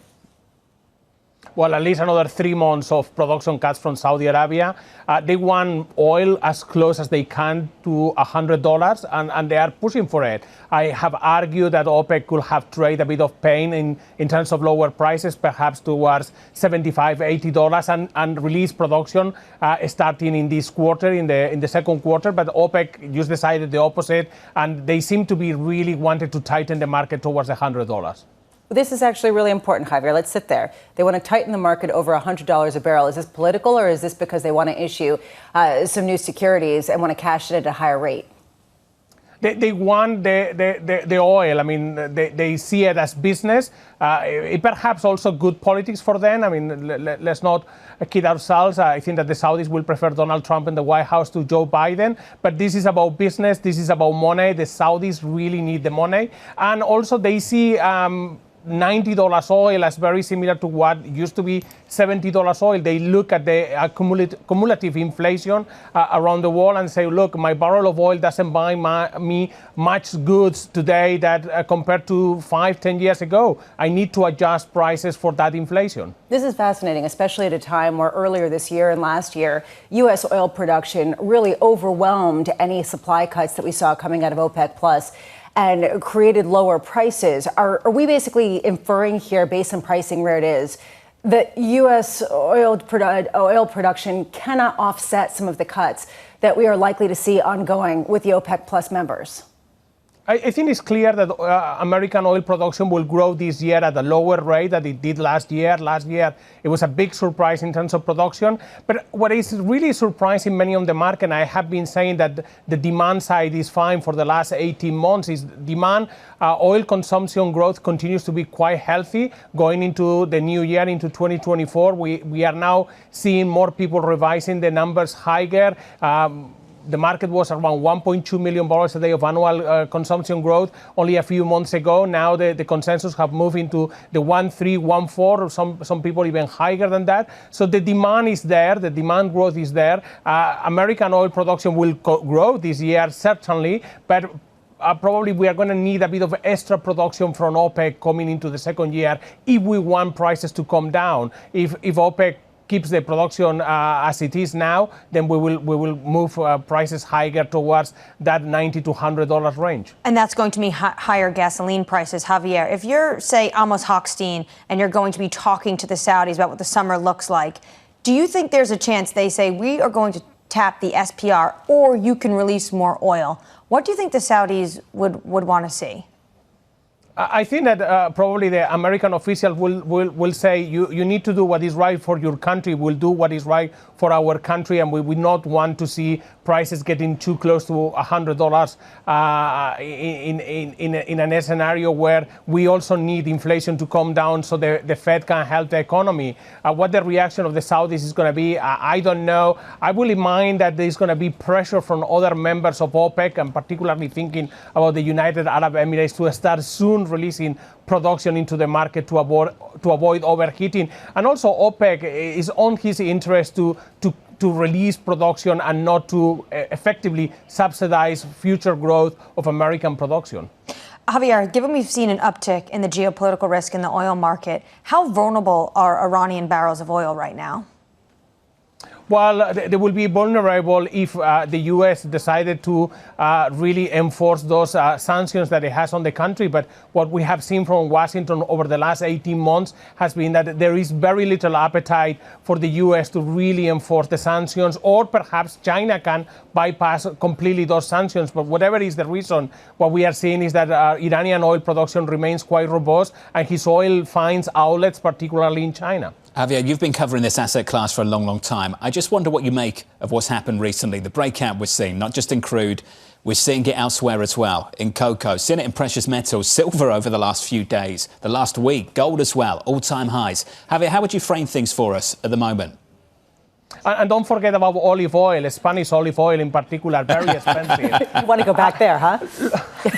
Look, a number of commodities have gone up, and I think it's very interesting to see the strength in global consumption of those commodities, particularly in the age of fighting against climate change, particularly oil. But a number of others remain weak. I mean, gas prices have come down in Europe, electricity prices have come down in Europe. So I think it's a mixed bag. If you look at agricultural commodities, certainly cocoa, and I'm a lover of chocolate and Nutella. We are worried about high cocoa prices, but if you look at a number of other agricultural commodities, be it corn, soybean, rice, are coming down. So it's a mixed bag. But I think that what is important is to focus on the fundamentals of particular commodities, and commodities where there is a cartel force, like on oil, or where there is potentially supply shortages coming in the future, like copper. Those commodity prices are high, and probably they are going to remain high for the foreseeable future. Elisa's got a really interesting story to tell about Spanish olive oil pretending to be Italian, which is amazing. That's actually completely the opposite. No, it's the opposite. That Italian, they put the names on it, right? Yeah. And then it's Spanish olive oil because people Pretending think it's fair. Because people would prefer to buy Italian olive oil. Yes, that's what I'm getting at. They've done a better job with marketing, and yet you just think it's marketing. Well, I don't know. I mean, it's taste. I mean, I've actually gone to an olive oil tasting experience with Spanish olive oil. What was that like? It was quite. Was Javier hosting? Yeah. He also likes Spanish wine. Javier, I know you've got to go. Thank you, sir. Javier Blas of Bloomberg Opinion. Thank you very much on olive oil and what's happening with commodities. It's been quite a breakout over the last week or so, particularly in precious metals. The interesting thing, it's different, though, depending on the commodity. With olive oil, it had to do with droughts and weather issues in Europe. With respect to chocolate, it also has to do with weather issues and the fact that, and by the way, Nutella doesn't count as chocolate. I would like to put that out there. I saw you sort of shrug and smirk I don't think that's really, doesn't count. I'm on the same page. But I do think that there is a question, and I think that your question was a good one, how much there is a theme here that we can pull together in terms of demand. Absolutely. And Javier thinks that there is that demand there. The question I still remain is, will the Saudis come in this summer and actually aid the market at a time when it's going to be incredibly political for them to release those barrels? Well, that's the interesting point. Aid the market, not aid the White House. And I think that's a clear distinction.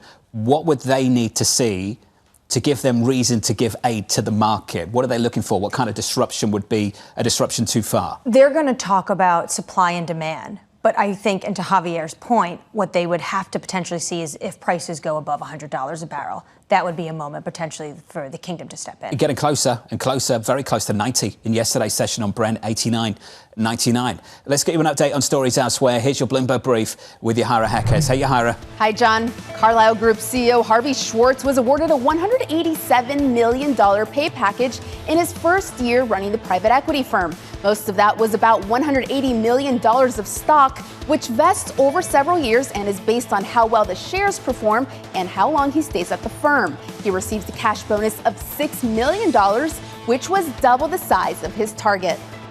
Google is considering charging users for new premium features powered by AI. The Financial Times reporting the potential move, which would be the first time Google puts any of its core products behind a paywall. Engineers are currently developing the technology to roll out the service, but executives haven't decided whether to launch it. Google's flagship search engine will remain free. Rock band Kiss is selling its song catalog as well as its name, image, and likeness to Sweden's Pop House Entertainment Group. Sources say Pop House is paying more than $300 million for the deal. The company plans to make a biopic about the group as well as a live music show featuring avatars of the band's legendary members. Pop House already has a live production featuring avatars of Swedish pop group ABBA. That show makes more than $1 million a week in London. That's your Bloomberg Brief. John? Yahira, thank you. Up next on the program, the Fed's waiting game. If you're the Federal Reserve, why would you even think about cutting interest rates when the economy continues to be really solid? We're looking for signs that those indicators are cracked, and they're just not there yet. We'll catch up with Terry Wiseman of Macquarie up next on the program.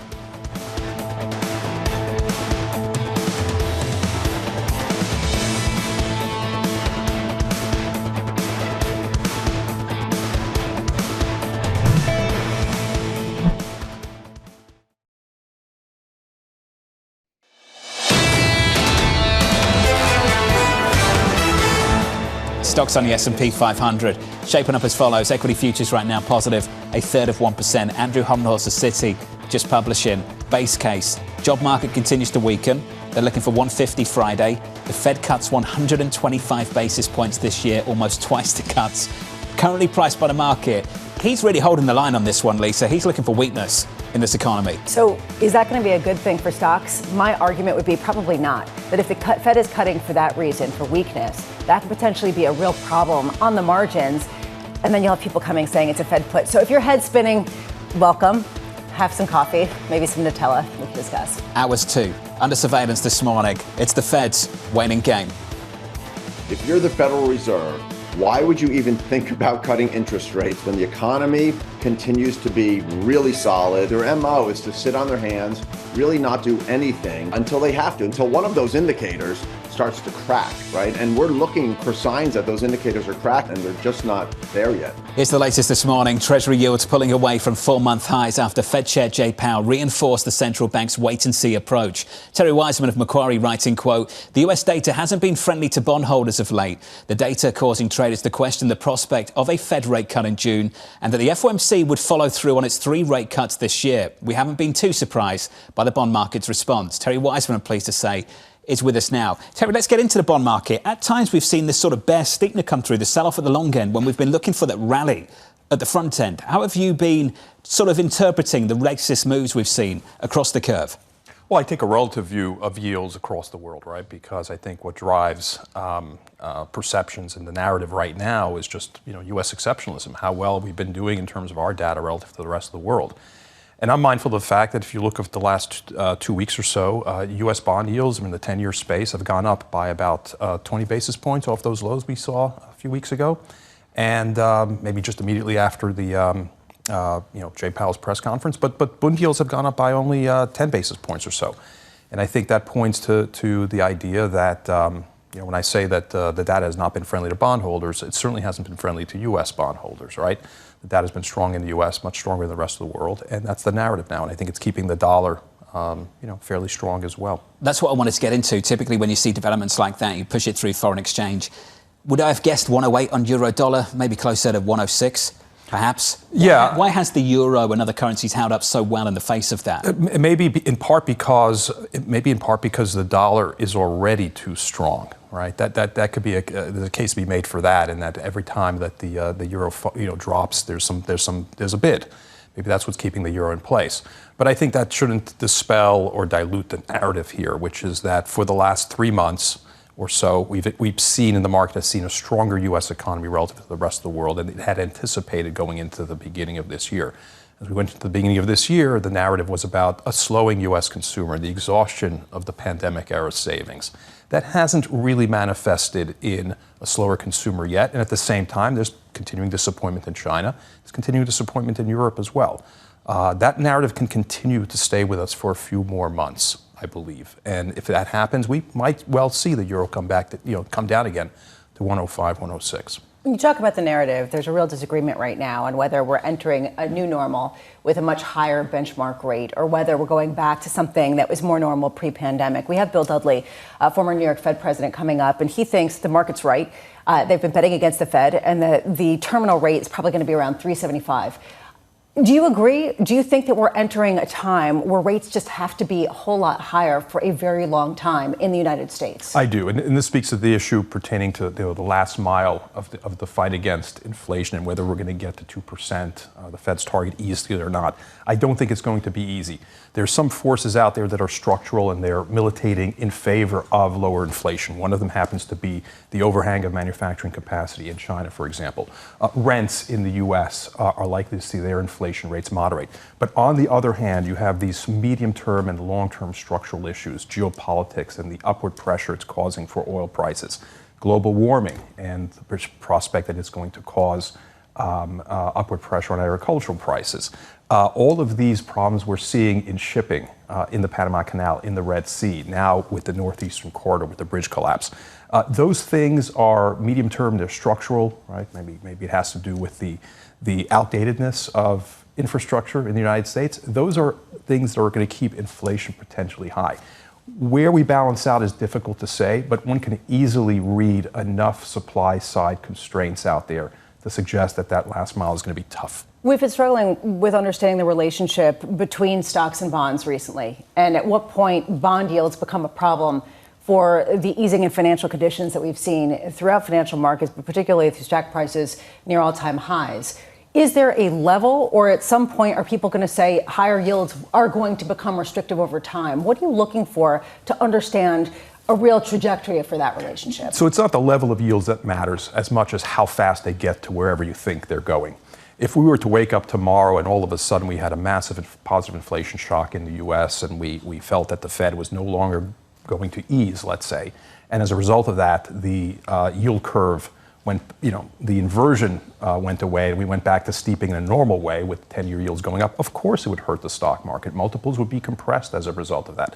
I think one reason that hasn't happened yet, despite fairly high 10-year yields relative to where they were, say, pre-pandemic, is because the market still expects inflation to come down and the Fed to achieve its target, and that we're going to get effectively a Goldilocks economy. Not too hot, not too strong. What the market doesn't want to see is the extremes, right? It doesn't want to see high yields on the back of too much inflation or too low yields on the back of a presumptive deflation that's going to take place because we're going to have a recession. Being in the middle is what the market wants to see. Are you convinced the chairman is committed to 2% inflation? Yes, but keep in mind that on March 20th, during his press conference, he didn't say that he was committed to it in the short term. He said that inflation, he wants to see that target happen over an extended period. I don't remember exactly the phrase he used, but what he meant to say by that, I think, is let's not worry too much about these bumps along the road. We're still going to ease. But that was predicated on the view that the target is not a short-term target. It's a medium to long-term target. What is medium to long-term now? I think it's around 6 months.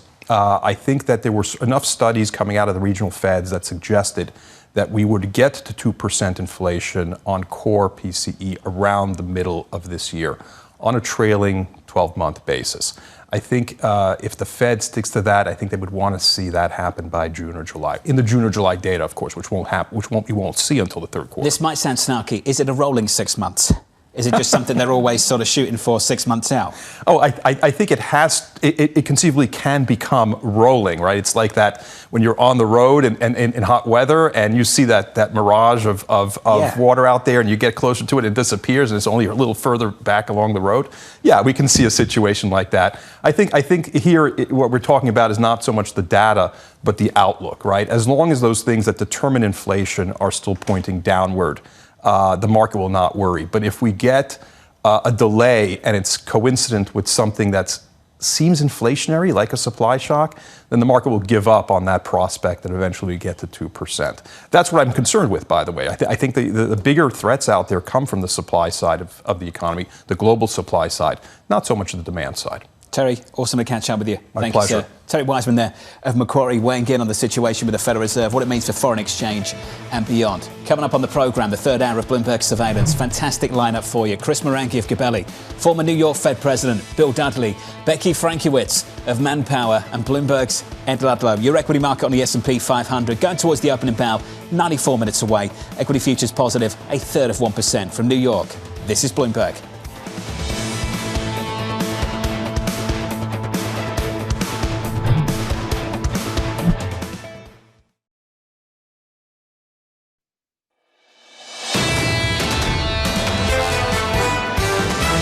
The Fed really doesn't have much of a case right now to cut rates. If you're the Federal Reserve, why would you even think about cutting interest rates when the economy continues to be really solid? To me, this is a Fed that cares less about getting to 2 and more about preserving and extending the expansion. One direction or another, they can just sit tight for a while. The idea of cutting when we are where we are from an economic perspective just doesn't, I think, make a ton of sense right now. This is Bloomberg Surveillance with Jonathan Ferro, Lisa Abramowicz, and Annmarie Hordern.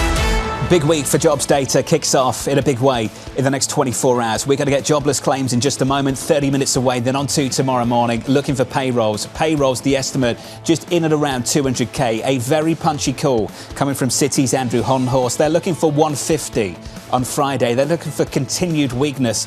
And take a listen to this, their rate cut call for 2024. Not the next 2 years, the next 9. They're looking for cuts of 125 basis points, Lisa. That is double what this market is priced for. At one point, that would have been viewed as a really bullish call because that would mean that basically everything would get turbocharged. His point has been consistently, this is on the heels of weakness, and the labor market's going to really be on the leading edge of that, and it's going to turn quickly. Looking for numbers later this morning at 214 for jobless claims. That doesn't look like weakness to me. The previous number, 210. Tomorrow, the estimate, the median estimate in our survey, Annmarie, 213,000, down from 275 the previous month. Yeah, and unemployment rates expected to come in at 3.8%. If you have a two-handle, Jonathan, which you've said a lot of times on this program, a two-handle on non-farm payrolls, where can there be weakness?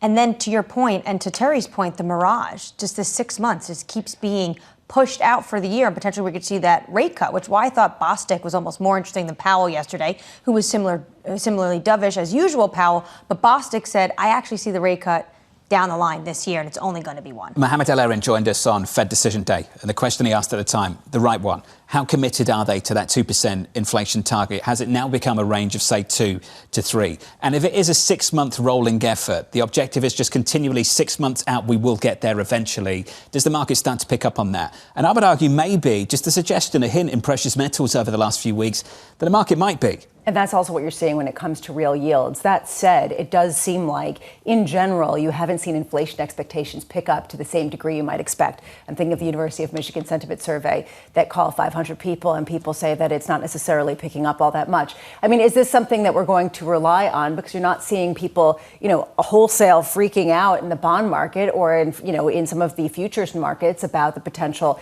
inflation. That's what I'm watching, though. Why not? Because right now it seems like this market believes the Fed can bring it back down to 2%. I think it does reveal an inherent bias from some commentators when they'll point to certain data points when inflation was too high to say that it wasn't a problem, and now when it's on its way back down, they'll point to those same data points in a different way.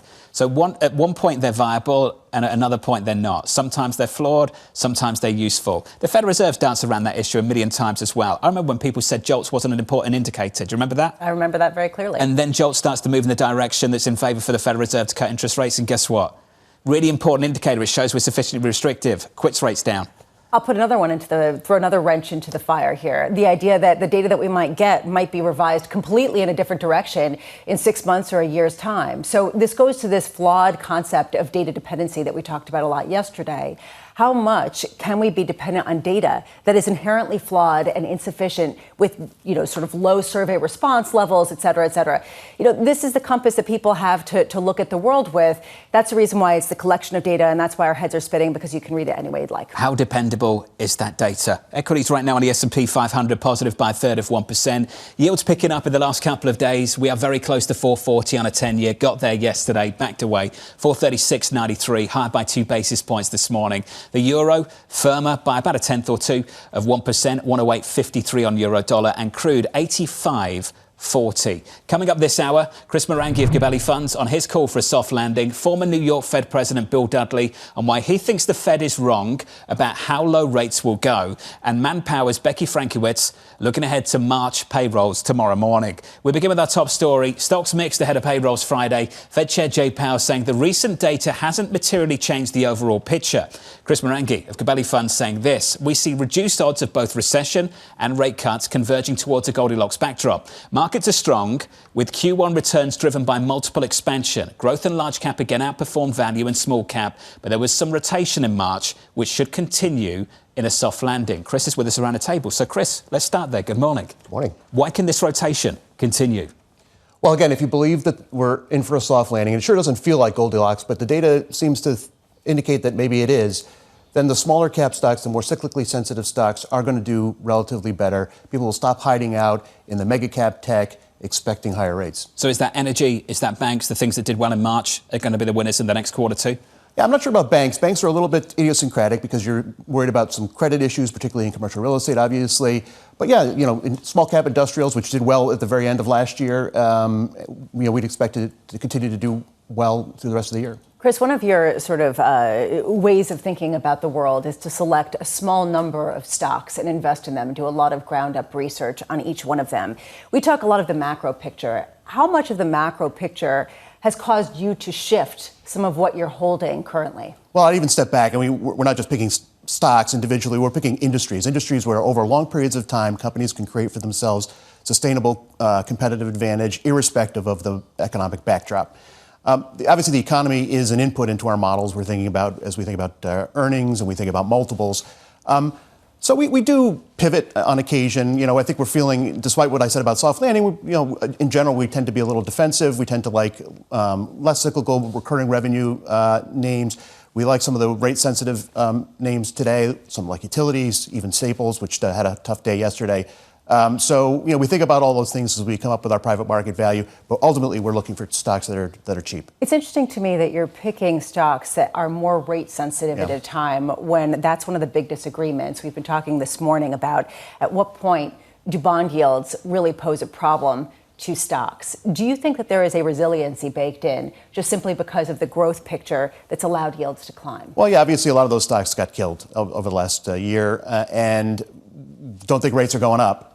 So, there's a chance for a resumption of earnings growth and continued multiple expansion, again, which we saw in the first quarter with some of those names. Can we do some single names then? Can you tell us in tech what you'd leave behind, what you'd drop? What have you sold? Yeah, I mean, listen, we were a little late onto Meta, still like that one. Sticking with it. As well as Google. I'm a little bit worried about Google. I see some parallels between what we saw in media and Google. Google's no doubt a leader in AI, but is the search business of the future as good as the search business of the last 10 or 20 years? In other words, can they replicate the monopoly that they had in search in a world of AI?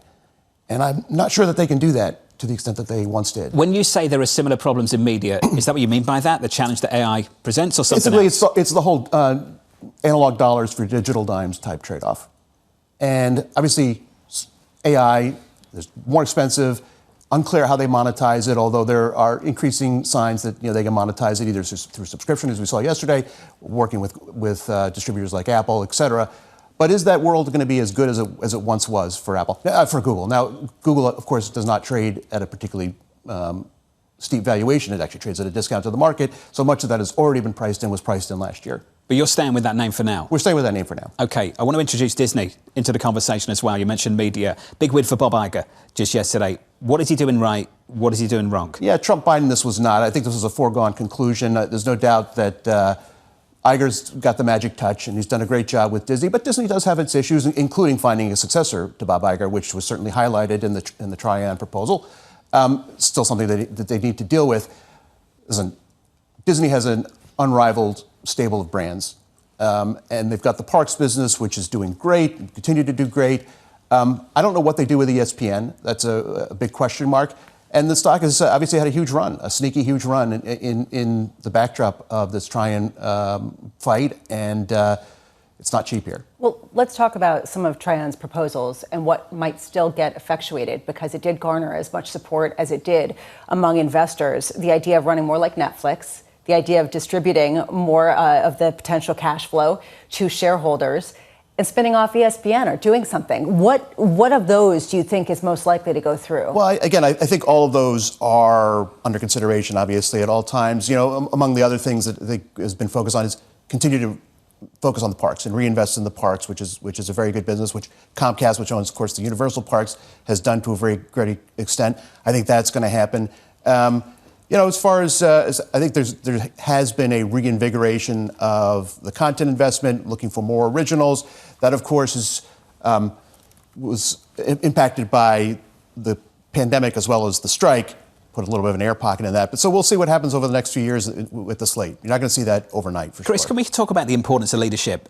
I struggle with this. There's 8 billion people on the planet, and we're sort of led to believe in media circles and on Wall Street as well, that there is only this one person that can run this company, and his name is Bob Iger. And that's why there's this massive struggle for succession. How important is one person, one man? Are we serious that out of 8 billion people on the planet, we can only find one guy to run the Walt Disney Company? Are we meant to believe that? Yeah, some people would have you believe that. I don't necessarily believe that. I do think that leadership and those leadership qualities are scarce, but there's not one person. We tend to like businesses like Buffett that can be run by any idiot, a ham sandwich, which again, Bob is clearly not. But listen, he has a charisma, he has a certain drive, he has a certain likability within the company to get everybody moving in the same direction and to, again, restore the creative magic that has been lacking over the last few years. Are you still a shareholder? Are you still a shareholder of Disney? Small. We haven't been in the stock in a long time. The reason I ask these questions, I think it is an important conversation to have. I think that when you have CEOs of public companies that have been there a long time, they start to behave like founders. They're not founders. They're meant to be custodians of public companies. And if they haven't come up with a succession plan, why aren't we having more serious debates about the failure of coming up with a succession plan? If we're all led to believe there is only one guy that can run the Walt Disney Company, shouldn't the conclusion actually be that he has failed to find one person out of 8 billion who can run this company? And isn't that part of his job as the CEO, as the custodian of a public company? He's not a founder. I see this in industry after industry, that we treat people who lead companies for a long time as if they are the founder of that company. They're not. I think you're right, and I think that criticism by a number of the activists, not just Trian, was spot on. That is the major failure of this board, and frankly of Bob Iger, is to find somebody to replace him.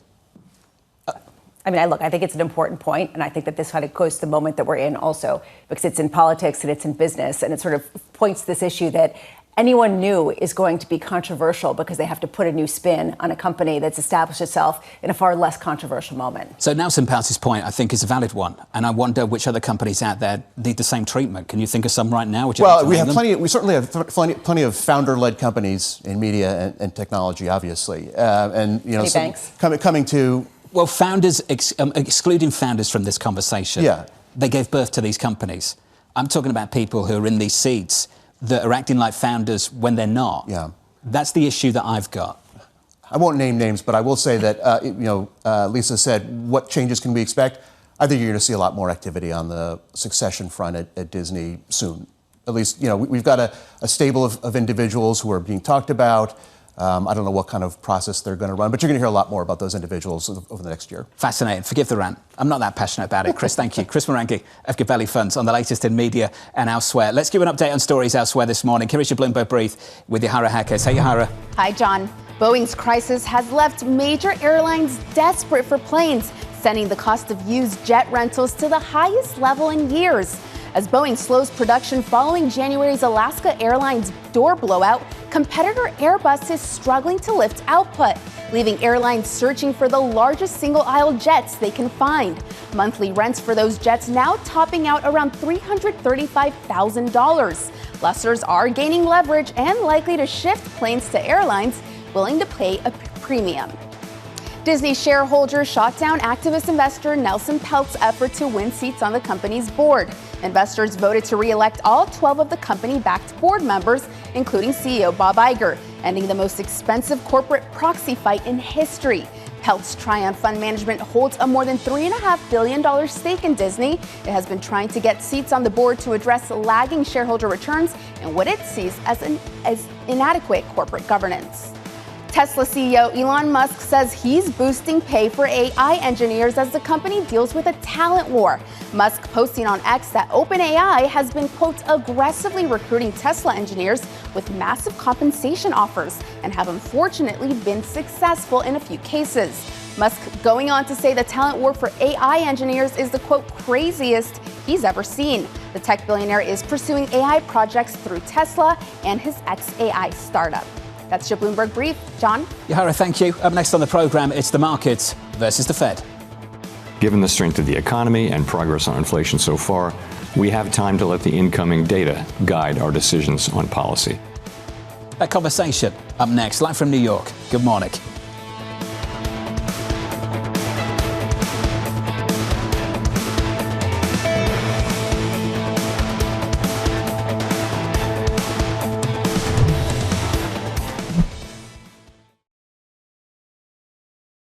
It's Jobs Day, and Bloomberg has the report under surveillance. Jobs numbers have exceeded expectations consistently. The U.S. is just exceptional. Look around the world. This Friday, Jonathan, Lisa, Annmarie, and Mike will bring you crucial data and expert analysis at terminal speed. When you see numbers like this, is that no longer a reason to be hawkish at the Federal Reserve? It's a reason to be cautious, maybe not hawkish. The March Jobs Report, Friday, only on Bloomberg.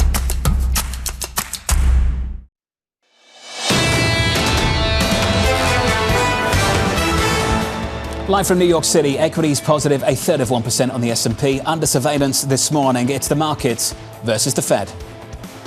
Given the strength of the economy and progress on inflation so far, we have time to let the incoming data guide our decisions on policy. If the economy evolves broadly as we expect, most FOMC participants see it as likely to be appropriate to begin lowering the policy rate at some point this year. Here's the latest this morning. Fed Chair Jay Powell saying that recent inflation data hasn't materially changed the overall picture when it comes to rate cuts this year. Former New York Fed President Bill Dudley saying he thinks the Fed is wrong about how low rates will go, writing this: betting against the Fed is a fraught endeavour. Nevertheless, in this case, I think the market is right. While the Fed's projections for 2024 look likely to be more accurate than the markets at the start of the year, this time around it's the central bank, not the market, that will probably have to adjust. Bill, I'm pleased to say, is with us now for more. Bill, this came up in our last conversation together, the spread between the market and the Federal Reserve. What do you think explains that? Is that just a refusal, a reluctance of this Fed to really engage in that debate before we get past this inflation hurdle? Probably the Fed is focused more on what they're going to do in 2024 and don't have a lot of confidence about what's going to happen beyond that. What I think is interesting is earlier in the year we had a gap between the market thinking the Fed was going to ease quite a bit, 6 rate cuts. Fed only had 3. That's closed, but now the gap has gone the other way. The market thinks that the federal funds rate is going to bottom out around 3.75%. The Fed, in their summary of economic projections, has it going down to 2.6%. So there's over 100 basis point difference. I think the market's right that the Fed's not going to go as far as the Fed is projecting in their summary of economic projections for 2 reasons. One, inflation is probably not going to average 2%. It's probably going to average a bit higher than 2%. And number 2, R-star, the so-called neutral rate, that sets a neutral monetary policy, probably has risen, given the large fiscal deficits, the AI investment spending boom, and a host of other factors that are basically putting more pressure on the pool of savings. Bill, I often reflect on a conversation you and I had together a number of years ago. I'll sing your praises because you're a modest man and won't do it for yourself. You said in June of, I think, 21 that rates are going to go much higher than people think. And I remember when you talked about 5, and 5 sounded so foreign. 5 at that time now would be like me saying that 10-year yields are going to 8%. People just turned around and were like, Bill, you're nuts. We're not going to 5%. What did you see that early that led you to believe that rates would need to be that high to get inflation down? And how does that inform your view of where things will be longer term? Well, the Federal Reserve set themselves up deliberately to be late in terms of tightening this last cycle. They basically said we can't raise rates until inflation is 2%. We're at full employment, and we expect inflation to be 2% above 2% in the future. So by definition, they were going to be very late. If you're late, that means you have to do more. So that's the reason why I thought that the rates would have to go quite a bit higher than they expected. This time, I think my disagreement with the Fed is the fact that they still think neutral federal funds rates very, very low, 2.6%, their median estimate of the long-run neutral federal funds rate at 2% inflation. And I think that's probably not the case. I mean, it's true after the great financial crisis when we had a lot of financial damage to the economy. But if you look back at the Taylor Rule prior to the great financial crisis, Taylor Rule had 2% real rates as neutral. So the 0.6% reading that the Fed has as their median estimate seems awfully low to me. Given that, how much do you think that there needs to be a full repricing of just how much of a cutting cycle there needs to be in the very near term? In other words, if 3 rate cuts this year seems a little bit lofty, given how strong the data has been, and you see a more likely chance of 2 or 1? Well, I think this year is really going to depend, as Powell says repeatedly, on the data. You know, small differences in the growth rate and the inflation outlook are going to change whether the Fed does a little or more. I don't think 3 rate cuts are out of the realm of possibility. I think where I disagree is more longer term. And you've seen what's happened. The market's repriced that longer term upwards. 3.75% is the bottom for the federal funds rate. And that's what's pushing up 10-year bond yields. So the bond market is adjusting to the fact that they're changing their expectations of where the Fed's going over the longer term. The reason why I ask this is because every time we hear from Powell, he talks about bumps in the road. And he talks about how recent data, even though it's come in hotter than expected for the most part, doesn't alter his view that it would be appropriate to start cutting rates at some point in the near future. At what point should that shift? Should some of these data points be viewed as something other than bumps? Well, his view is that monetary policy is tight. And so it's just a question of time before it slows the economy. The other thing he thinks pretty strongly, and he's talked about this yesterday again, is that the reason why growth is strong is because of supply chains normalizing. So you've supply constraints for holding back the economy, supply chains normalizing, you get a one-time increase in the growth rate. I think that what he's underestimating is the fact that financial conditions have eased a lot since late October, and that's also supplying considerable support to the economy. And it also raises this question, I know you addressed this last time you were on, about whether policy is truly restrictive or not. And you didn't think it was nearly as restrictive as many people had expected. Do you think that there are more people on the Fed who are coming around to this view, who are thinking, wait a second, if we're seeing such easing in financial conditions at rates where they are, maybe that suggests we're not nearly as restrictive as we keep saying? I think very slowly we're starting to see that happen. The median estimate from the Fed officials about where neutral federal funds rate is at 2% inflation moved from 2.5 to 2.6%. So it moved 0.1%. So it's starting to move. And the other thing that's important here to note is there's a big skew to Federal Reserve officials' estimates. The bottom is at 2.4, the top is at 3.8. So there's plenty of room for the median to move considerably higher than the 2.6% that they have today. So I think it's going to continue to drift up. Bill, love this piece. Fantastic. Just out this morning, Bill Dudley of Bloomberg Opinion. Bill, thank you. The title of this piece, the headline, "The Fed is wrong about how low rates will go. Betting against the Fed is a fraught endeavor." But Bill says, in this case, I think the market is right. Basically looking at a terminal rate of 3.75% as being where the destination is. If you take it a step further, how does that transpire in markets that have already come around to that? Have risk assets truly priced that in? Is that something that's priceable when we don't understand the financial conditions around it in terms of what the economy looks like? This is one of the reasons why my head is spinning. Do we understand just what the consequences will be on risk assets? When I remember when the rate hiking cycle began, people were saying expect really low returns for the foreseeable future because we're going to bring back all of those years of great returns from easy money policies. This is the part of this that just isn't adding up. I mean, never mind the last few years. Just look at the last 5 months. The last 2 months of 2023, and we had rates grinding lower. In many ways, Treasuries absolutely ripping, yields down, expecting rate cuts. Equities did great. You start 2024 and you're thinking we need more of the same. You need to start pricing in rate cuts. Fed needs to lean into a cut in March. Did completely the opposite. Equities just took off. 10% gains in Q1. And it's that relationship, your head spinning, mine too, trying to interpret this relationship between what is happening in fixed income and commodities now and working out what it means for stocks. Andrew Hollenhorst talking about the potential for double the number of rate cuts on weakness to the S&C. Going back to what you just said about late last year, those rate cuts were considered a positive for stocks. Now, my hunch is those rate cuts would be not viewed as positively if they came on the heels of such weakness, which just highlights how turned around some of the narratives have been over the past 6 months. On its head in just 5-6 months. Up next on the programme, more economic data. Mike McKee's going to break down jobless claims for you. They drop in about 5 minutes' time, and we're going to catch up with Becky Frankiewicz of Manpower, here to react to what's happening in the labour market. Jobs day just around the corner, payrolls 24 hours, 4 minutes and 13 seconds away. Something like 200k is the estimate from New York. This is Bloomberg.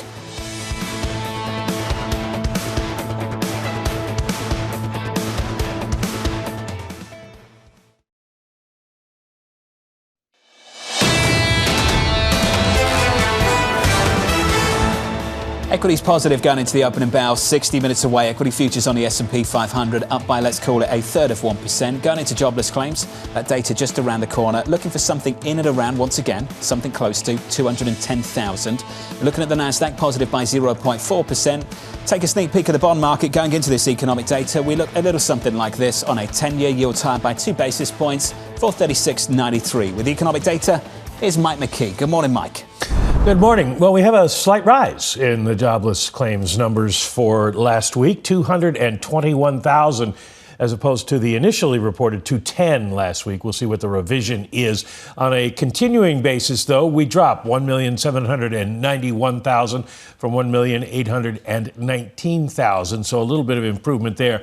Last week's, the week before's initial jobless claims revised up to 212, so we go from 212 to 221, so a 9,000 number gain, but it's not outside the range that we have seen, but it is the first increase in a while. Continuing claims last week were 1,810,000, so 1,791 is the continuing claims number. One other number, trade deficit comes in higher than anticipated, 68.9 billion. That is compared with 67.6 billion on a revised basis the month before in January. This is a February number. It will weigh on February growth some. Remember, we were at 2.8% in the Atlanta Fed GDP now last reading. Mike, help me with this. How much weight should I put on jobless claims rising more than expected, but continuing claims falling more than expected? I put more weight on one versus the other?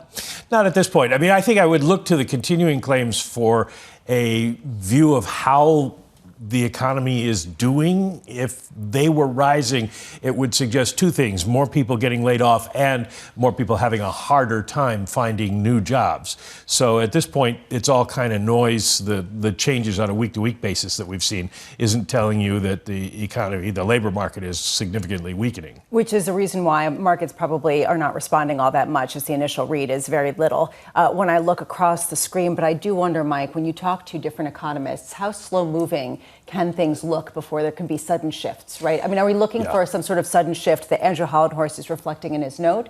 Or is this just sort of the slow grind that we're going to see initial jobless claims potentially slowly rise over time?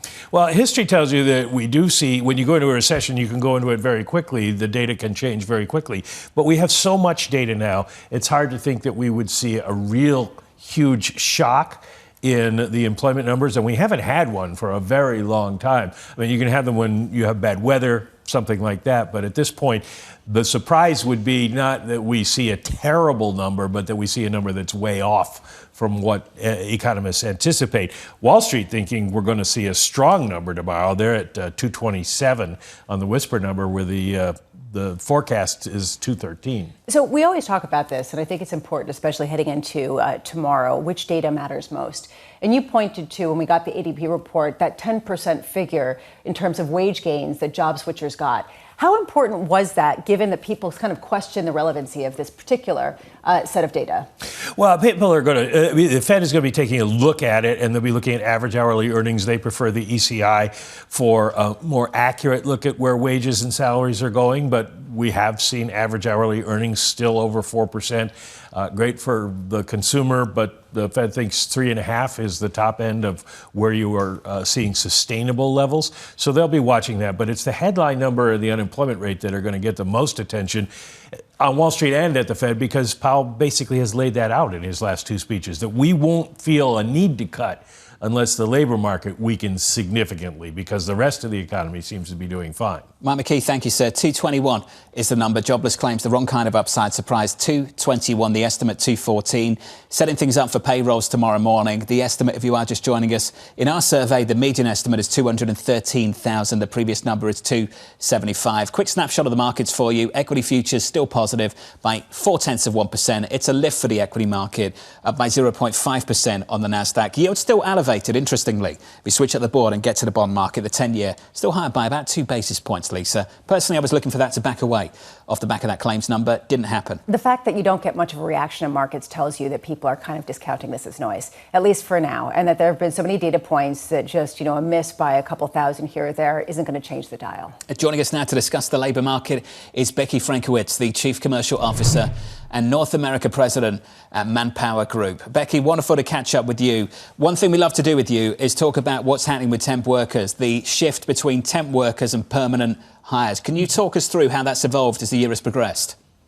Yeah, so normally coming out of a recovery or into a recovery out of a recession, you would see employers want the flexibility of temp workers. So that's a measure called temp penetration. We would see that increase. We have seen that below 2%, which 2% is the average, consistently, and we're starting to see even further declines in temp penetration. However, the offset of that is we're seeing permanent hiring continue to be strong, which definitely reinforces two things. One, employers are still hiring. And two, there's a bit of post-pandemic hangover where employers couldn't find the talent that they want. And so they're scared not to grab them and make them permanent employees. And so that will be a number I'm watching tomorrow, what's happening in temp penetration. But perm will definitely be strong. Becky, did that make it difficult to read into where we are in the cycle? Are those traditional indicators broken because of this approach post-pandemic? Yes, I would say the human behavior has now come into the algorithms that everyone is using, and it's very difficult to predict where we are in a cycle given that. However, again, the resilience of this labor market, John, is just amazing. We continue to see strong numbers. If we see a 213 or a 250 tomorrow, I wouldn't be surprised anywhere in between, which definitely demonstrates a very resilient labor market. It also highlights the sort of rolling recovery and rolling recessions within the labor market, as well as in the broader economy. Where are you expecting the jobs to be added? For a while, it was more focused in the services sectors and the sort of people-facing areas that had gotten hardest hit during the pandemic. Are we seeing that shift to some of the areas that have been left behind of late, in particular middle managers and other types of professionals? Yeah, so BLS, the jobs numbers, look in the rearview mirror. We're looking at real-time data every day in terms of demand for jobs in the country. And we're seeing increased demand in affordable experiences. I like to call it that. Think hospitality and leisure is where it shows up. But the biggest hires in the country today, the biggest employers looking for labor are Walgreens, Family Dollar, Great Clips, the hair clip franchise, so consumers seeking affordable experiences and companies then needing to hire. So that's one. Another is tech continues to be strong. Software developers are the number 2 job most in demand in the country. And AI machine learning, which you spoke about a bit earlier on the show, continues to set records week over week, month over month in terms of demand. So big demand for AI machine learning engineers specifically. Becky, is there anything that you're seeing on the ground that coheres with this idea of a sudden fall off in demand for workers that could happen within the next 6 months? Yeah, I don't think we're going to see a sudden fall off. If anything, I think the word of the year is stabilization. We're seeing a bit of rebalancing from the post-pandemic highs and lows. Employers are taking a more measured approach in terms of who they're hiring, again, tending towards perm, and employees are staying put. I mean, we're seeing the quit rate really level off. And as you alluded to in the jobless claims today, we're not seeing layoffs spike either. And so people are staying put. Companies are holding on to their workers for the most part. And we're starting to see some evenness in terms of demand, some stabilization, I would call it. I don't anticipate a drop off. If anything, the PMI going above 50, I'm hoping to see some expansion, particularly in skilled trades in manufacturing.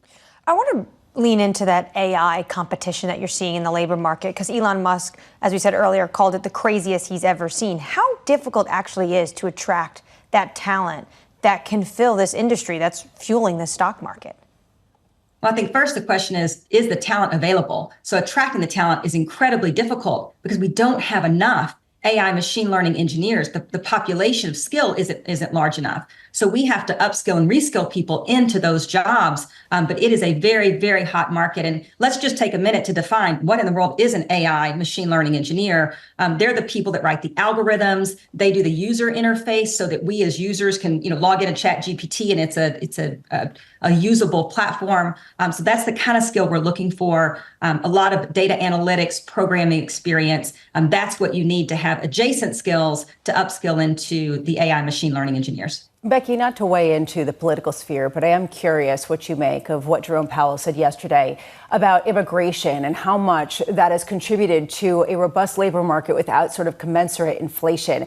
How much are you seeing that within your world in terms of new immigrants, legal or not, taking up jobs that then really keep wages more reasonable, I guess, for the employers, and potentially not rising as much for the workers?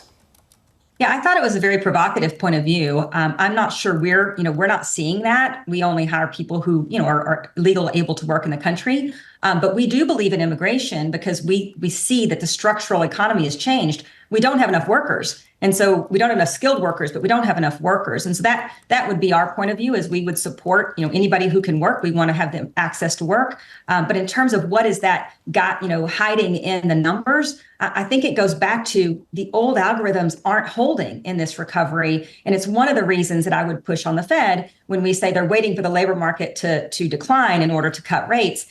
The old algorithms aren't holding. And I think we probably should explore that a bit. Hey, Becky, wonderful to explore it with you. Thank you. Becky Frankowitz there of Manpower Group on a situation in the economy difficult to get a read through traditional indicators of strength or weakness when things seem a little bit broken post-pandemic. It's kind of a theme. We heard that yesterday from Edward Morse as well, basically saying that the indicators within the oil market are broken, the indicators within the labor market are broken, the indicators with inflation are broken. So this raises this issue, right? What's your lodestar at a time where a lot of the traditional indicators and algorithms are flawed? Mine is the S&P 500, session highs up 0.5%. I'll remind you of that. Equities marching higher. I'm sure you will. It's not really, just for the record.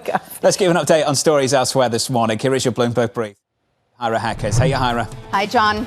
More tech layoffs, this time at Amazon's cloud division. Amazon Web Services is cutting hundreds of jobs that will affect sales and marketing employees, plus the team developing the technology used at physical stores. It comes after sales growth at AWS slowed to a record low last year as corporate customers cut back on spending. The pass rate for the first level of the CFA exam jumped in February to 44%. That's higher than the historic average and above the pass rate back in November and August of last year. Those who took the test for the first time scored significantly above the average pass rate at 52%, while those who deferred their exam had an average passing rate of just 28%. Chinese EV maker BYD is planning to launch its first electrified pickup truck later this year, and it plans to take it global. BYD already dominates China's EV market, but the company has been pushing into Asia, Australia, and South America, where pickups are popular. BYD vehicles are not available in the U.S. That's your Bloomberg Brief. John? Hira, thank you. I find the timing of that launch to be quite interesting. Janet Yellen landing in China, BYD launching a truck. We're all sitting here waiting for the next tariff move from the administration. Just how far away is that move? Yeah, and really, is Australia the main demand for pickup trucks? No, it's the United States. I mean, it always has been. It's Without the place a doubt that trucks actually are sold. So, yes, to your point. But they're going to have to infiltrate the market they can get access to. Even without fresh tariffs or some sort of provisions on EV imports from China, it's more than 25% tariff currently to import an EV from China. We'll explore that conversation in just a moment. Up next on the program, Apple's search for its next big thing. As a project, the car initiative was just a drop in the ocean in terms of cost. Apple has not lost their mojo.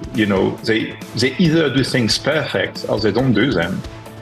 That conversation coming up shortly. Your equity market in this session highs up 0.5%. Just moments ago, jobless claims in America delivering a little bit of an upside surprise. The wrong kind, 221. The estimate was 214. Your payrolls report tomorrow morning, looking for a number in and around 200K. From New York City, this is Bloomberg.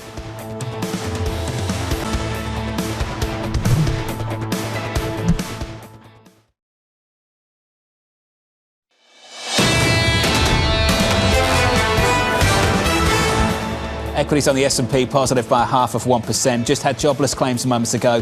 221, the estimate 214. Next stop, we get payrolls. The estimate 213, the previous number 275. Yields do start to fade now, Lisa, as anticipated, just on delay by about 15 minutes, 435 on a 10-year. Well, this market, I mean, I've got to forgive the market for a delay because right now it's not clear what a couple extra thousand jobless claims are going to do to the overall picture. But on the margins, it confirms what we saw yesterday, which is on the margins, just a little bit more softness that we saw in services. That's been a theme of this programme so far. Well, on the margin, more convict. Kinda. On the margin, sort of. Do you have anything better? No. I went with kinda. You went with on the margin. Margins. Kinda stronger euro right now. Euro dollar 108.62. Dollar just a little bit weaker. That currency pair moving out by about 0.25%. Under surveillance this morning, Apple surge for its next big thing. The positive news here is Apple has not lost their mojo. You know, they either do things perfect or they don't do them. As a project, the car initiative was just a drop in the ocean in terms of cost. We're still facing a situation where Apple is not a high growth business and valuation is a bit of a challenge in these circumstances. Here's the latest this morning. Apple reportedly looking to push into robotics after its efforts to develop an electric car fizzled out. Sources saying engineers are working on a personal robot that would follow customers around their homes. Apple is looking for sources of revenue and ways to capitalise on AI as the tech giant comes off its worst quarterly stock performance in more than a decade. Bloomberg's Ed Ludlow joins us now for more. Ed, so it's your challenge to explain this to the three of us. What is this robot going to do? To keep a straight face and explain it to you. It's going to follow you around your home? home? Yeah, the big picture idea is that born out of the car project, Project Titan, which has been scrapped, Apple's thinking about over the next decade, 2 decades, 3 decades, where do they find penetration? And they think that it's in your home, right? They've got us on the handset, on the iPhone. In the car, it looks like that project's done, but they get us with Apple CarPlay. Where do we spend the rest of our time? Some of us make it home and we spend it in our homes. And it's an area Amazon's pushed into, right? A lot of devices that are in the house. What we're talking about is literally a small form factor robot, according to Mark Gurman's reporting, that, follows you around, has a screen interface. There's also, by the way, a second, more simple version where you have a screen on, say, your kitchen counter. And I'm guessing it's wheels-based, but it also follows you around and has mobility. How does this go with the headset, the virtual reality headset? How do those two things reconcile with each other? I actually don't know the answer to that. What is the link between a robot and the headset? But what they have in common is the technology is also born out of the car project. You know, the origin of Vision Pro was that they were thinking about the use case of virtual reality in the car. Because remember, the original plan for the car was it was completely self-driving. A premium product where you'd sit in the back and not have to do anything other than enjoy your own time or work. And the technology underpinning this robot, according to Mark's reporting, is very much the same. Are we that lazy that we want relationships without having to put the work into it? It's like, previously people bought a dog. People previously had relationships or kids. Now you can just have a robot that follows you around. And that sounds great. I get the laziness part. I think that this story, along with the Google story that's out this morning, is just evidence that the big companies haven't really worked out yet, what the everyday human is going to use AI for, in their daily life, and how they're going to make money from it as a consequence. The chatbot is very low-hanging fruit. But, I mean, come on. I grew up in the 90s, early 2000s. I love sci-fi. I can envisage that. Do you want that? Would that make you feel warm and fuzzy? But I'm not prepared to pay $3,500 for it at the moment. That's the thing. We're talking about Vision Pro in particular. We don't know what the price point of this robot is. And as Mark points out in his story, it's very early days. But say they put a $4,000 price point on it. Then I think most people around the United States and elsewhere would have the reaction that the three of you have had, which is to put a wry smile on the headline of the story. But Ed, and sorry if you already said this, what is it doing? Following you around and doing what? Is it a Roomba? Is it vacuuming? So there are similar products out there already, one of which is from Amazon. Think of it as a screen on wheels. You have a visual interface. But I have a phone that I carry around with me to do that. But you've got to walk. But then you've got to hold it in your hand, Annmarie. And in this case, I know it's strange. How lazy how we become. I don't know if you saw the market reaction, because there was some. So Apple had a kind of little disappointed, muted pair of games. But iRobot actually jumped, absolutely soared. And the logic that the street's putting on it is, if Apple's doing this, there must be a market for robots that do trivial or meaningless things around the house. How early stage is this? Very Is early this just stage. a reaction to dropping the EV and moving to something new? It's not a reaction to dropping the EV. They started thinking about it in 2019. Okay. But all of these projects are multi-year projects, and we're far away. Your skepticism is fair in the sense that I don't think that this is something that Apple's going to unveil in the next calendar year. It's something that they're testing the waters with. Yeah, don't rely on me to predict the future of technology. I'm absolutely terrible at this. I'm just trying to work out what the problem is they're trying to solve. And typically when you go into anything like this, usually you're trying to solve a problem. What is the problem they're trying to solve? Yeah, I think that it's a hardware solution to the same thing that a chatbot offers us as a companion. You can pose questions to it. I'm an Alexa household, for example. I use Alexa in every room of the house for things like requesting music, but I also add to a shopping list. Other voice assistant tools are available. John asked, what void is it filling? What role is it seeking to fill? And is it really kind of self-reflective? It is trying to fill the void of more than half of their revenues coming from the iPhone story. and being really vulnerable to that. Does this sort of indicate how vulnerable they are to the lack of diversity with their profits? It's Apple experimenting and to answer all of your questions, not knowing how we as humans interact with technology in the future. It's normal to use a voice assistant now. My fridge is Wi-Fi connected. I can ask my fridge to remind me to buy milk. And why would a robot following around make that more easy? I don't know. We live very different lives. That is what we're talking about. Is that what you get from your fridge? A plant-based milk. I live in California, but yes. Does it order it directly for you as well? It does. Come on, guys. Such it's a West Coast thing, 2024. isn't it? I know. One of our viewers just wrote in, based on my experience with my wife and kids, it is very likely that I couldn't get a robot to listen to me either. And I have to say, I can imagine that. Come on, I said over there. Can we pick out a single name just quickly? I just want to shift gears because I know we've only got a few more minutes left. I'd love to talk about this much longer. Can we look at Ford? Yeah. Ford is up in a pre-market by something like 1%. Some changes to the lineup, Ed, expected to develop in the next year or so. They're just pushing out plans again to bring some of these EVs to market. Three-row SUV, an expensive EV product, delayed 2 years. That will have operational impact to them. It will have a union impact because it was a plan that they already had. But actually, I don't want to criticise our colleagues. There is no headline on this on the terminal. There should be. Read the press release and look at the hybrid portion. They are accelerating their hybrid plans and expanding them. And this is the story I've been on set talking with you guys about for quite a long time It's where demand is. Yeah. It's where the market is. For all of the reasons, range anxiety, the reality of the economics, and the investors cheer it. One thing real quick, if you speak to the CEOs, they would admit to you that their biggest problem is there aren't enough EV models available. The irony being that they can't do anything about it. They still have to push back the plans. That's a big challenge right now. What do you think of the BYD truck coming to market? What was your reaction? Well, there are pickup trucks in other markets. Interesting timing. BYD offers commercial vehicles in this country, buses, stuff like that, no consumer cars. I think is the Treasury Secretary in China. Yeah. Just touched down. Yeah, kind of interesting. BYD is pretty noisy at the moment, and they have a hybrid strategy as well, but I'm sure they have their eyes on other markets outside China. In all your coverage, when you talk to all the founders and the executives of all these tech companies, do they want to see that relationship with China preserved from the U.S. and the sort of cross-pollination that a lot of people are targeting in the White House and in Washington? Well, their actions would suggest so because they all make the pilgrimage to China when they can. And in November, when President Xi was in San Francisco, that was the story. Who was at the dinner table? It was the tech company CEOs. But they have two problems, supply chain and customer base. If you're an electronics company or a car company or a cloud company, China is your customer, but it's also where you're getting all your compute components from as well. It's very difficult to manage.